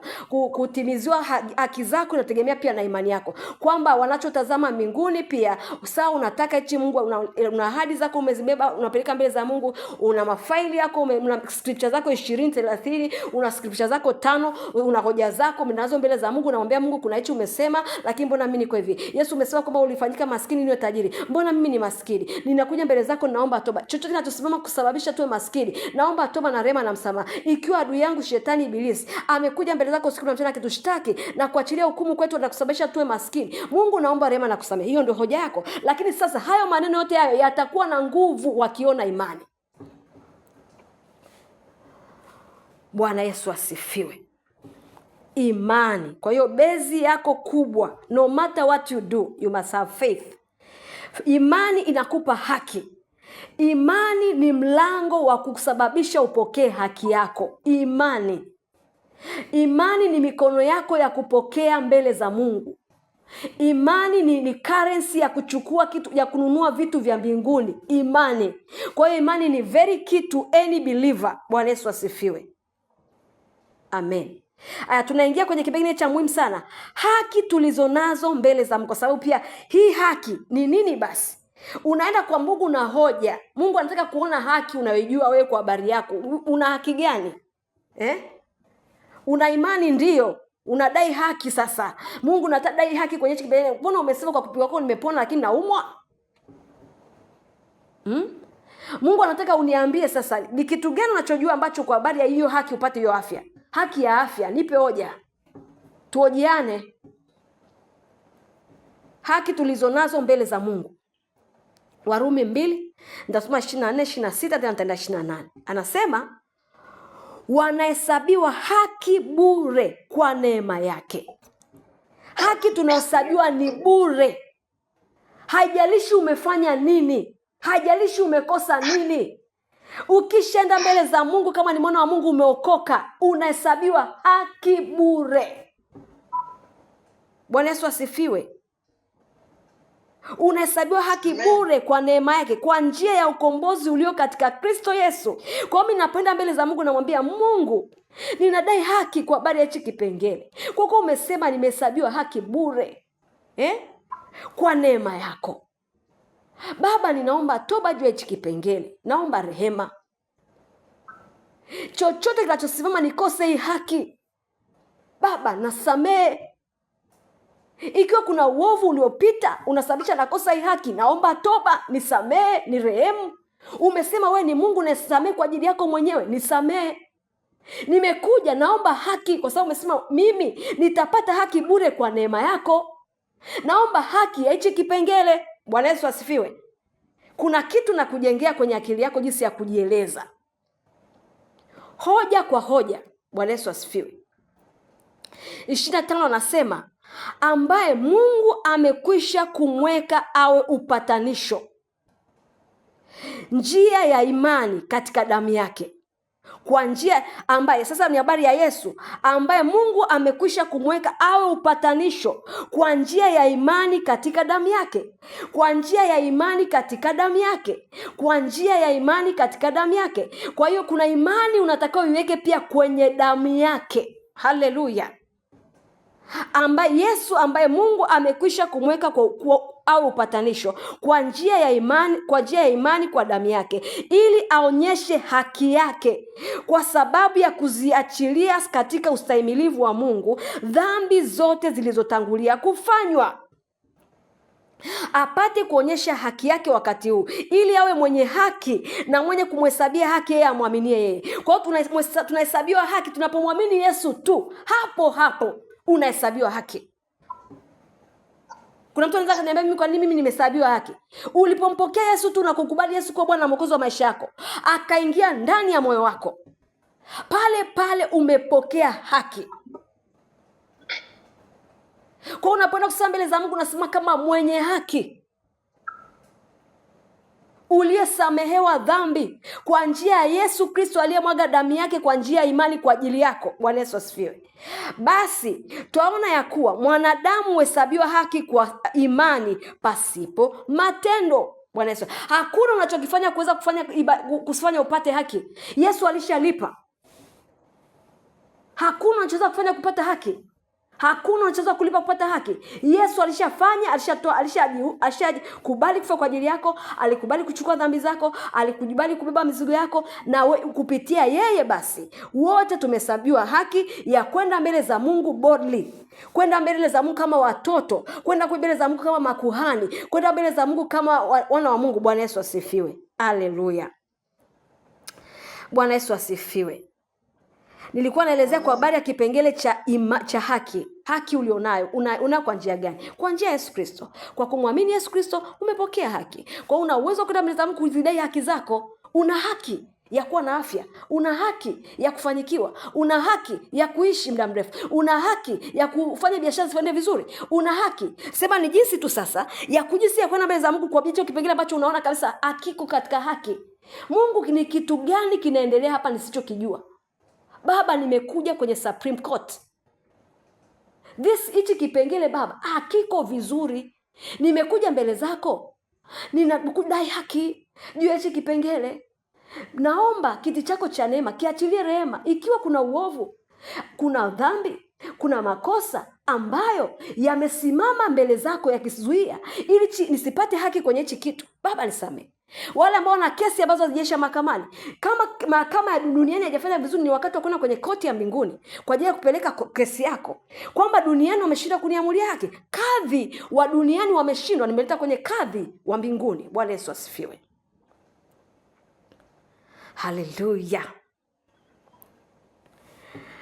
Aya, Warumi 5:9 nitaisoma, hii itakuwa ya mwisho kwa habari ya haki uliopewa. Warumi 5:9 nasema, basi zaidi sana tukiisha kuhesabiwa haki kwa damu yake. Haya, kwa damu yake tunahesabiwa haki.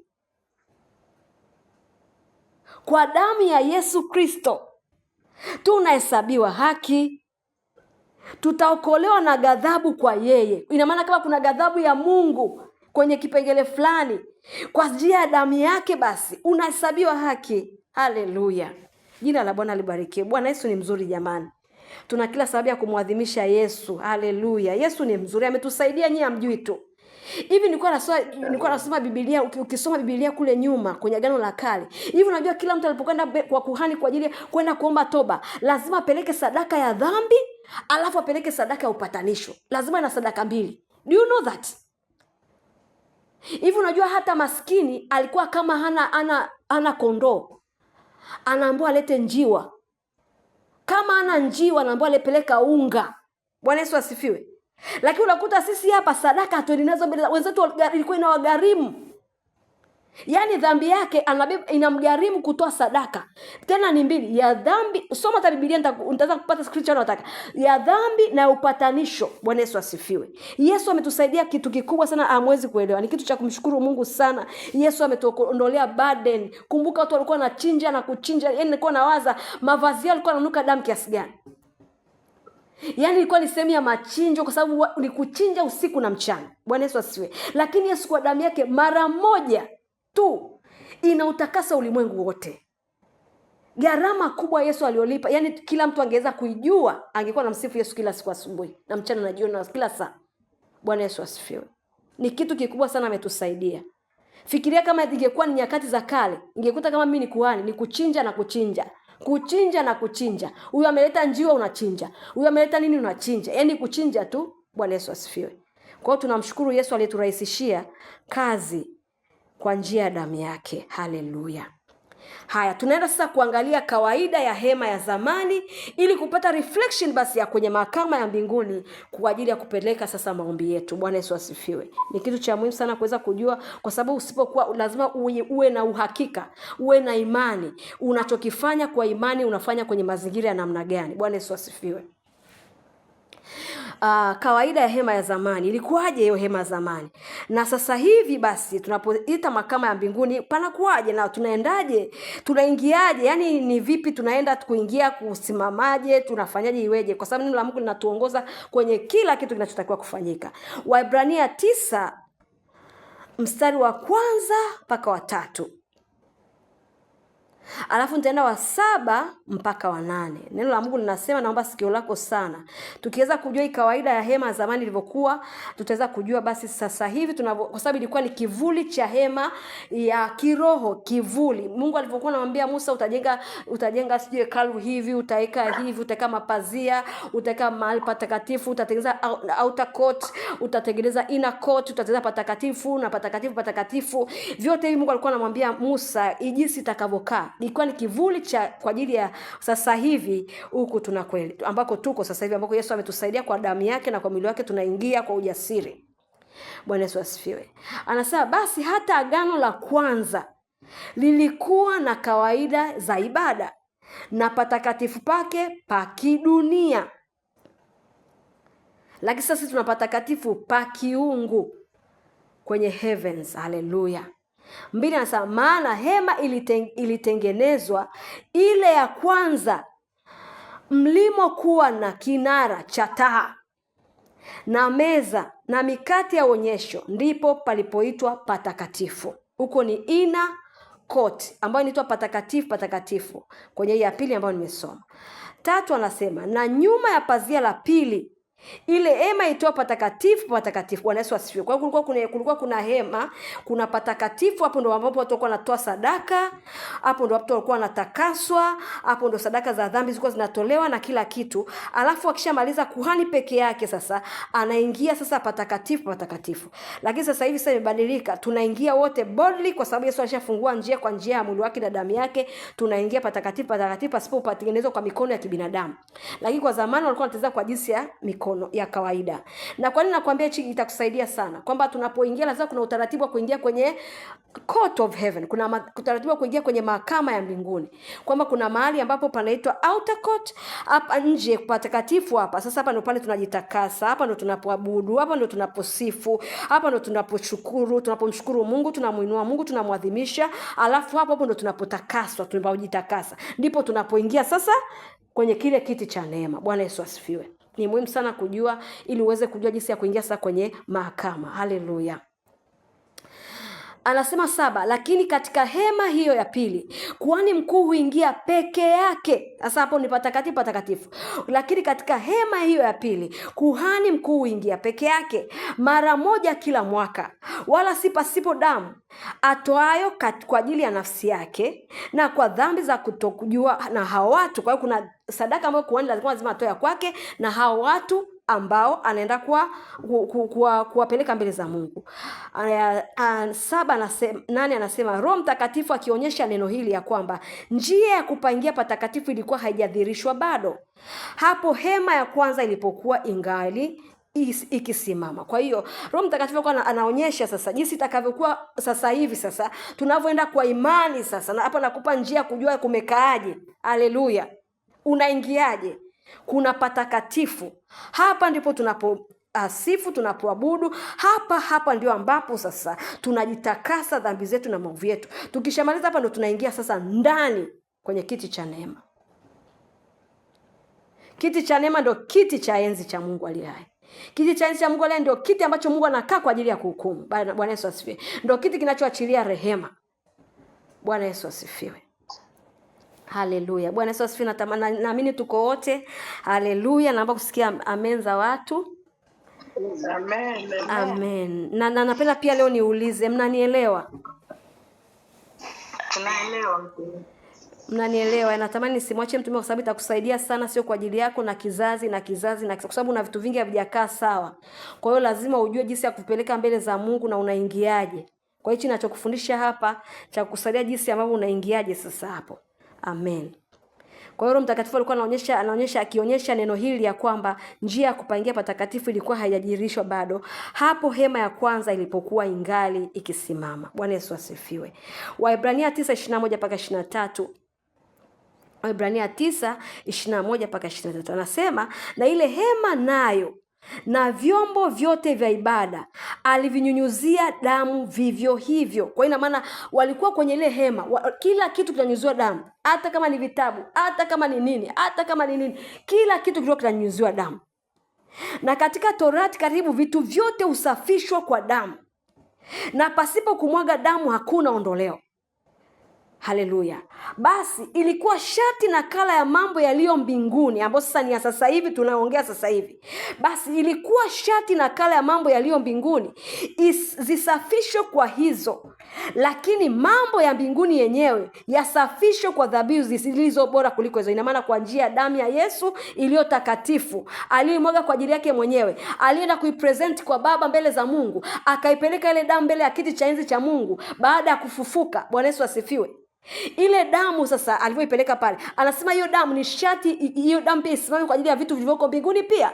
Kwa hiyo ina maana unapoenda mbele za Mungu ni muhimu pia kuhakikisha you stand with the blood of Jesus.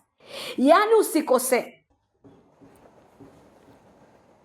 Kwa sababu damu ya Yesu inakufunika wewe, inakukava wewe. Na nitakuonyesha jinsi ambavyo inafanya. Kwa neno kabisa, yani Roho Mtakatifu amekuwa mwaminifu, yani kila kitu amekiweka wazi na jinsi ya kufanya, jinsi inavyofanyika. Bwana Yesu asifiwe. Amen. Kingine ambacho nataka tukijue pia, tunaona kipengele kingine sasa, mauti ya Kristo ilitukomboa na makosa yaliyokuwa chini ya agano la kwanza. Je, kuna maagano gani ambayo unajua kwenye familia yalikuwepo? Hayo ni maagano ya kwanza. Lakini tunatumaini neno la Mungu linasema Waebrania 9:15. Kuna agano gani kwenye maisha yako ambalo unahisi ni kubwa sana? Hakuna agano linalozidi agano la damu ya Yesu. Na Yesu aliachilia agano lake la pili ili kuweza kufuta makosa yaliyofanyika chini ya agano la kwanza. Ni lazima ulijue hili, litakusaidia sana. Usiogope uje mtu akamwambia walitoga makafara si makubwa, walichinja watu. Hakuna agano linalozidi agano la damu ya Yesu. Haleluya. Waebrania 9:15 tunasema, na kwa sababu hii ni mjumbe wa agano jipya, ili mauti ikiisha kufanyika kukukomboa makosa yaliyokuwa chini ya agano la kwanza, hao walioitwa waipokee ahadi ya urithi wa milele. Bwana Yesu asifiwe. Kwa hiyo kulikuwa kuna makosa yaliyokuwa chini ya agano la kwanza, lakini basi hao magano yaondolewaje? Na kwa sababu ya hii mjumbe wa agano jipya, ili mauti ikisha kufanyika kwa kukomboa. Kwa hiyo maana makosa yaliyofanyika chini ya agano la kwanza yalikombolewa kwa njia ya mauti ya Kristo, kwa njia ya damu yake aliachilia kwa ajili ya kutukomboa kwenye hayo maagano. Bwana Yesu asifiwe. 18 anasema, kwa hiyo hata ile la kwanza halikuanza pasipo damu, akisisha kusema hii ni damu ya agano jipya niliyoamriwa na Mungu, kwa sababu Kristo akuingia katika patakatifu palipofanyika kwa mikono, ndio mfano patakatifu halisi ambako Mungu anasema pale mwanzo, bali aliingia mbinguni hasa aonekane sasa usoni pa Mungu kwa ajili yetu. Kwa ina maana Yesu alienda kuapia mbele za Mungu kwa ajili yetu, kueleza ni kitu gani nimefanya kwa ajili ya hawa, kutudefend mbele za Mungu kwa habari ya kile alichofanya kwa ajili yetu, kututetea mbele za Mungu, kuyachukua maungamo yetu na kusimama nao mbele za Mungu usiku na mchana. Bwana Yesu asifiwe. Jina la Bwana libarikiwe. Haleluya. Haya, sasa tunaenda sasa kwenye njia ya kuingia patakatifu ambayo Yesu ameianzisha sasa. Ile tulikuwa tunasoma kwa habari ya walichokuwa wanafanya zamani. Sasa tunaingia kujua njia sasa ya kuingia mahakama ya mbinguni. Njia tunaingiaje?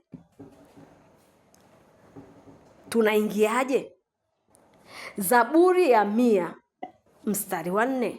Cha kwanza nimekuambia pale kwenye outer court, pale patakatifu, kabla ya kuingia patakatifu, ambapo sasa ni kwa jinsi ya rohoni. Haleluya. Anasema kwenye Zaburi ya 100 mstari anasema kwa Kiingereza anasema alikuwa sawa vizuri sana. Enter to his gates with thanksgiving and into his courts with praise. Be thankful to him and bless his name. Kiswahili chake anasema ingieni malangoni mwake kwa kushukuru, mahakamani mwake, kwenye mahakama yake, ambayo kwenye Kiingereza amesema ni court, lakini kwa ameandika nyuani mwake kwa kusifu, kumshukuru, lihimidiwe jina lake. Kwamba unapoingia sasa, hapa unataka kuingia unataka kwenda mbele za Mungu, lazima hapo ndo unaanza hapo ndo umeshajitakasa, muomba Mungu akutakase, rehemu, safisha njia zangu, ili ukiingia sasa uingie sawa sawa. Nitakase njia zangu. Hapa ni kwenye outer court. Nitakase Baba, nisafishe uovu, dhambi, makosa yangu, hatia nilizonazo, natubu. Ukimaliza sasa, una acknowledge uwezo wa Mungu kule ambako unaelekea. Anasema ingieni malangoni mwake kwa kusifu na kwa kushukuru. Unaanza sasa kuambia Mungu na kushukuru kwa kweli ni mwaminifu na wa haki. Wewe ni Mungu naye waamulia watu wako haki. Misingi ya kiti chako cha enzi ni haki na hukumu.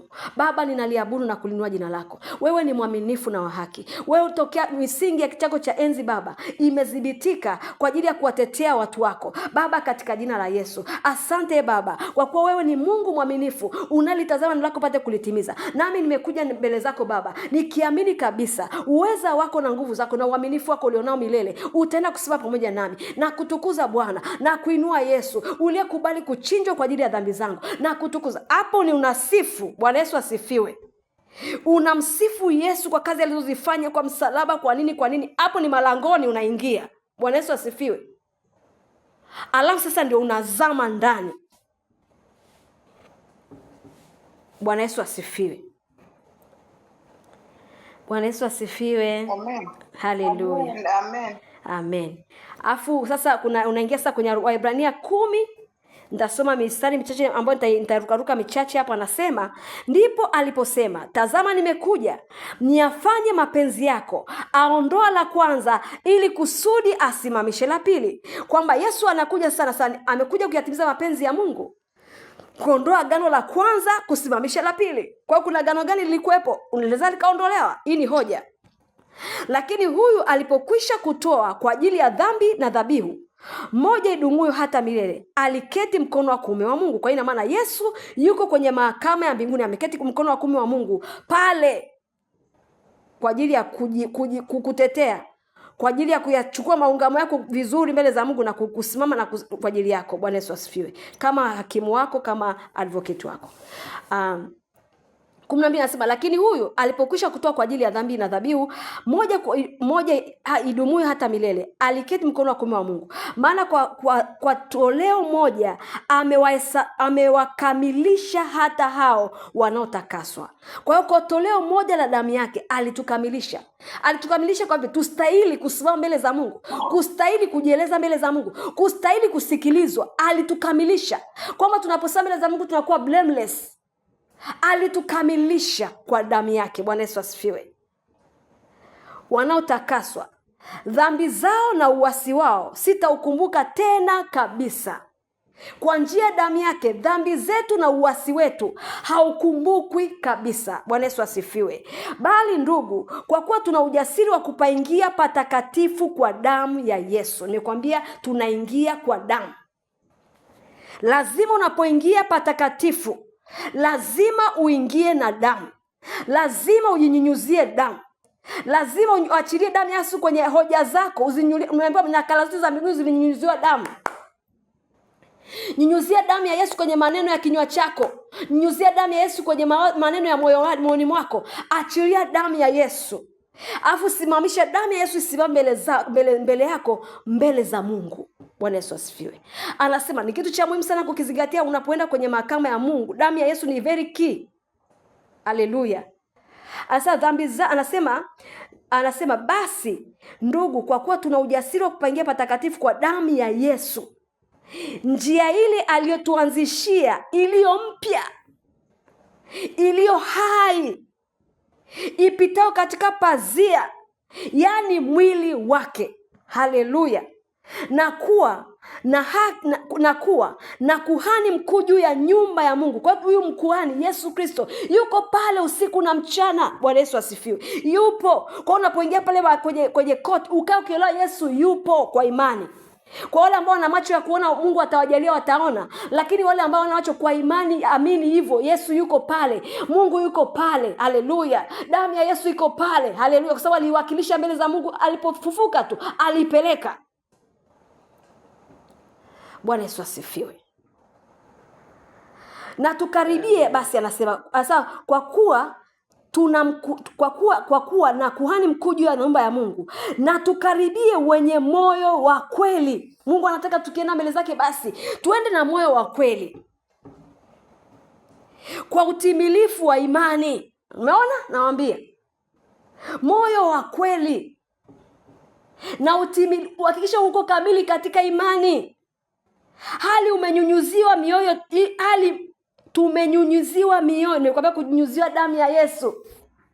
Hali tumenyunyuziwa mioyo. Tuache dhamiri mbaya. Tumeoshwa miili kwa maji safi. Haleluya. Kwa hiyo maana unapoenda kukaribia Mungu anataka kuona, yani uende pale ukiwa moyo wako ukiwa safi, ukiwa katika kweli. Bwana Yesu asifiwe. Kama una mtu umjamsamee, akisha unasamee. Ni kitu cha muhimu sana.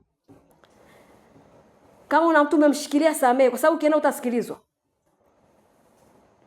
Haleluya. Aya, tunamalizia hiyo jinsi ya kupaingia Waebrania 4:14-16. Tunaingia kwenye maombi kwa haraka. Haleluya. Waebrania 4:14-16 inasema, basi iwapo tunaye kuhani mkuu aliyeingia kwa mbingu, yani mwana wa Mungu, na tuyashike sana maungamo yetu.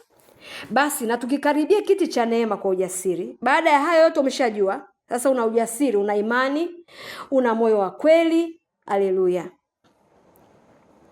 Umenyunyiziwa damu moyo wako, uko safi. Haleluya. Baada ya hapo basi anasema na tukikaribia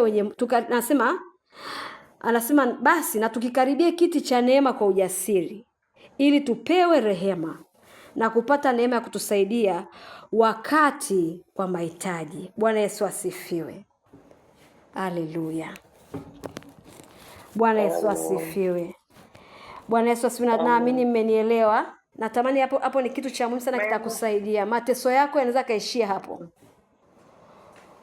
Amen. Ukiweza kwenda na hizi process zote ukapeleka vitu vya Mungu na watu wanakutesa. Yaani hata watu wenye ndoa ambao sasa itakuwa ni ngumu sana, kwa sababu kama mume wako anafanya vitu vya ajabu, anaweza akahukumiwa afu inakuwa it's not good. Hata mtu anayekutesa unaweza ukampeleka kwenye court. Ukamwambia Mungu, namleta huyu mtu mbele zako. Kuna hichi na hichi na hichi na hichi. Naomba uniamulie haki. Kuna wachawi unawajua kasa wachawi wanakutesa, unawapeleka kwenye court. Mungu hawa ndio wanamtesa mimi. Haleluya. Lakini ukiwa una uhakika kabisa kwamba hao watu ndio wenyewe. Bwana Yesu asifiwe. Amen. Haya, sasa tunataka kujua sasa kwenye mahakama shetani anafanya nini kule. Na kukuhakikishia kile ambacho nimekuambia juu, shetani anafanya nini sasa, ili tuweze kuingia kwenye maombi hapa sasa hivi. Ufunuo 12:10-11 inasema, nikasikia sauti kuu mbinguni ikisema, sasa kumekuwa wokovu na nguvu na ufalme wa Mungu wetu na mamlaka ya Kristo wake, kwa maana ametupwa chini mshtaki wetu, mshtaki wa ndugu zetu, yeye awashtakiaye mbele za Mungu wetu mchana na usiku. Kwa hiyo ina maana shetani kazi yake ni kufanya nini pale kwenye mahakama ya Mungu? Kutushtaki mbele za Mungu mchana na usiku. 11, wakamshinda kwa damu ya Mungu. Kwenye mahakama ya Mungu tunashinda kwa damu ya mwana kondoo ambao nimekuambia, na kwa neno la ushuhuda. Neno la ushuhuda, neno la Mungu ambalo nimekuambia unabenda nalo na hoja. Ushuhuda wako kile Mungu ambacho amesema kwa habari ya hicho ambacho unapitia. Na damu ya Yesu Kristo ndio itakusababisha ushinde kwenye mahakama. Maana anasema nao akamshinda kwa damu ya mwana kondoo na kwa neno la ushuhuda wao ambao hawakupenda maisha yao hata kufa. Bwana Yesu asifiwe. Haleluya. Sasa tumefikia hapo. Mungu akitujalia sasa session inayofuata itakuwa sasa ni kwa ajili ya kupeleka vitu. Tutaanza kushughulikia mlango wa uchawi kwenye familia. Huo ni mlango ambao umetesa wengi.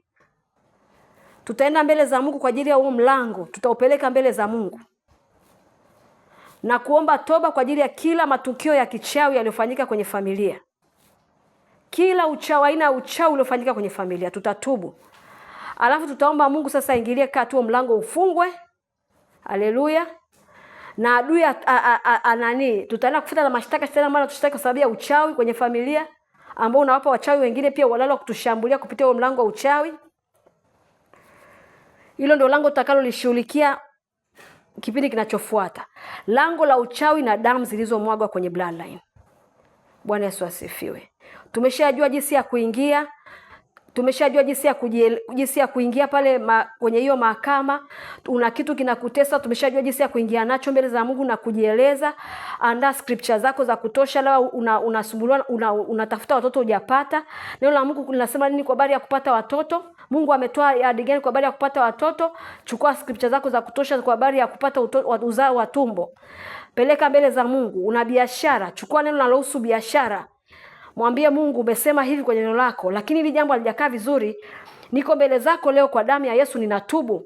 Ikiwa kuna uovu wote ambao umesimama kwenye lango langu la biashara na ninapingwa na shetani usiku na mchana, Baba ninaomba toba. Ikiwa kuna mashtaka amealeta mbele zako, Baba ninanyunyiza damu ya Yesu natubu kwa ajili ya mashtaka. Nami leo nimekuja kudai haki ya kufanikiwa kwangu kwenye uchumi. Kwa kuwa neno lako linasema hivi. Bwana Yesu asifiwe. Ni kipengele gani? Ni mtoto anakusumbua. Neno la Mungu linasema nini kuhusu watoto? Chukua scripture zako kama 5-10, hiyo ndio hoja yako. Ingia nayo kwenye mahakama kwa process ambayo nimekuonyesha kupita nayo.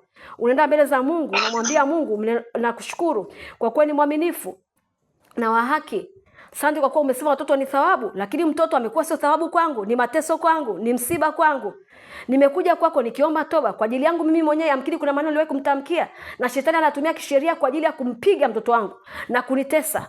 Leo nimekuja kwa ajili ya kutubu kwa ajili ya mashtaka shetani aliyoleta mbele zako juu ya kinywa changu. Ikiwa kuna maneno niliwahi kutamka na shetani anatumia kwa ajili ya kuachilia laana kwa mtoto, na tubu. Alafu hapo unaomba damu ya Yesu ipite ifute na kumomba Mungu na kuomba shetani aondolewe, atolewe ile haki ya kisheria aliyokuwa nayo ya kutesa watoto wangu iondolewe. Bwana Yesu asifiwe. Hivi ni vitu vitakavyotusaidia kuweza ni eneo gani unateseka. Mungu amesimamia kwa habari ya uchumi, kwa habari ya kazi, kwa habari ya uzima, kwa habari ya kuwa na afya njema, kwa habari ya wewe kuishi muda mrefu. Kuna mauti kwenye familia. Kuna nini Mungu anasimamia kwa habari ya kuondoa mauti?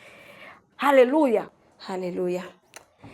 Hebu tumshukuru Mungu. Baba, katika jina la Yesu, katika damu ya Yesu, tuna kila sababu ya kukuadhimisha Baba. Tunakushukuru kwa ajili ya rehema zako na uaminifu wako. Asante kwa jinsi ambavyo Mungu umekuwa mwaminifu kwetu, umekuwa rehema kwetu, umekuwa msaada wetu, umesema na sisi. Tunakushukuru Mungu kwa jinsi ambavyo umetuonyesha na umetuonyesha njia tupasaye kuiendea kwa wakati huu Baba. Tunakushukuru kwa upendo wako wa dhati na wa pekee ambao Mungu umetukirimia. Asante kwa neno lako ambalo umeliachilia ndani yetu siku ya leo. Asante Baba kwa kuwa neno lako ambalo umeliachilia kwetu halitakurudia bure. Litafanya mapenzi yako yote, litakufanya makusudi yako yote. Na kila mtoto wako yote ambaye amesikia neno lako, ili Bwana Yesu tunaliminia damu ya Yesu, tunalisili kwa damu ya Yesu kwenye moyo wake. Roho Mtakatifu na Mungu endelee kulikuza, uendelee kumsema naye zaidi, ukalipanue zaidi, ukamuonyeshe vitu vingi zaidi, ukamfunulie zaidi yani ambavyo mimi nimesema Baba.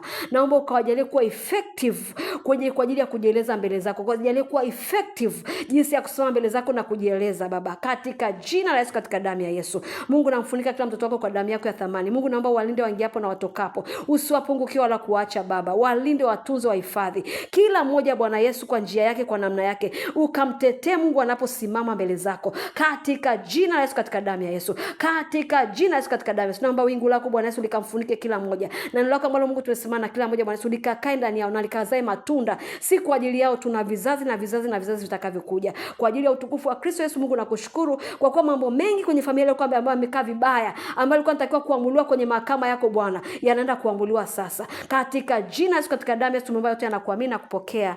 Amen. Amen. Amen. Jina la Bwana libarikiwe. Basi ni wakati sasa wa kutoa sadaka ya shukrani. Bwana Yesu asifiwe. Amen. Amen. Neno la Mungu linasema kama mtumishi alivyosema, tusije nyumbani kwake mikono mitupu. Ibada inakamilishwa na sadaka, neno linakamilishwa na sadaka. Bwana Yesu asifiwe.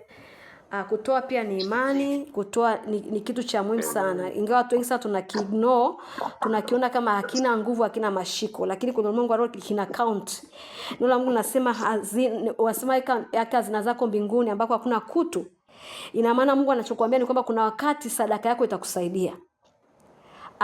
Kuna hazina za maombi, kuna hazina za sadaka. Haleluya. Kwa hiyo kuna wakati hazina ya maombi itafanya kazi, kuna wakati hazina ya sadaka itafanya kazi. Hii inakufundisha tu hata kwa ajili ya vitu vingine vyote ambavyo unaweza kuwa unapitia, ni muhimu sana kukumbuka sadaka. Si kwa ajili ya hapa tu, popote pale, wherever you are, remember to give. Hata kwa maskini give. Amen. Basi tuende mbele za Mungu na sadaka yako itamkie maneno mbele za Mungu. Baba, katika jina la Yesu, katika damu ya Yesu, tunakushukuru kwa uaminifu wako na nguvu zako. Asante kwa kuwa umesimama katika neno lako, tusije nyumbani mwako mikono mitupu. Tazama mikononi mwetu Bwana, tumezishika sadaka zetu. Tunaomba Bwana kwa damu yako na kwa nguvu zako, ukazitakabali sadaka zetu, ukazipokee sadaka zetu, ukaziridhia sadaka zetu. Tunazinyunyuzia damu ya Yesu Kristo wa Nazareti aliye hai. Baba, sasa neno lako umesema kwamba tusije nyumbani mwako mikono mitupu. Tazama mikononi mwetu Bwana, tumeambatanisha sadaka. Tunaileta mbele zako kukushukuru kwa ajili ya neno lako ambalo umesema nasi siku ya leo. Tunasema asante kwa ajili ya uwepo wako ambao umetufunika siku ya leo. Baba, tunaunganisha sadaka hii na yale yote ambayo umetupa siku ya leo Bwana. Tunajua tuwezi kukulipa kutokana na yale uliotutendea Baba. Ila sadaka yetu tunayoleta mbele zako Bwana Yesu ni kwa ajili ya shukrani na kwa ajili ya kutimiza agano, sadaka ya agano ambalo umeagiza kwenye neno lako. Ni katika jina la Yesu, katika damu tunaomba utakabali na kuiridhia Baba. Ni kwa jina la Yesu na kwa damu tunaweka kwenye madhabahu yako. Ni kwa jina la Yesu tunaomba na kuamini. Amen. Amen. Tunamtukuza Mungu kwa ajili ya uaminifu wake na matendo yake makuu. Tunamshukuru kwa yale Mungu ambao ameyafanya. Jitahidi sana usikose session ambazo ningetamani sana usikose za mwezi huu, kwa sababu zitakusaidia kwenye mambo mengi sana. Yaani hata kwa habari ya watesi wanaokusumbua, yaani kitu ambacho ni vita ambao unaweza ukaitatua kwa muda mfupi. Ukijua jinsi ya kujieleza mbele za Mungu, itakusaidia sana. Utanyamazisha vitu vingi sana kwa haraka. Bwana Yesu asifiwe.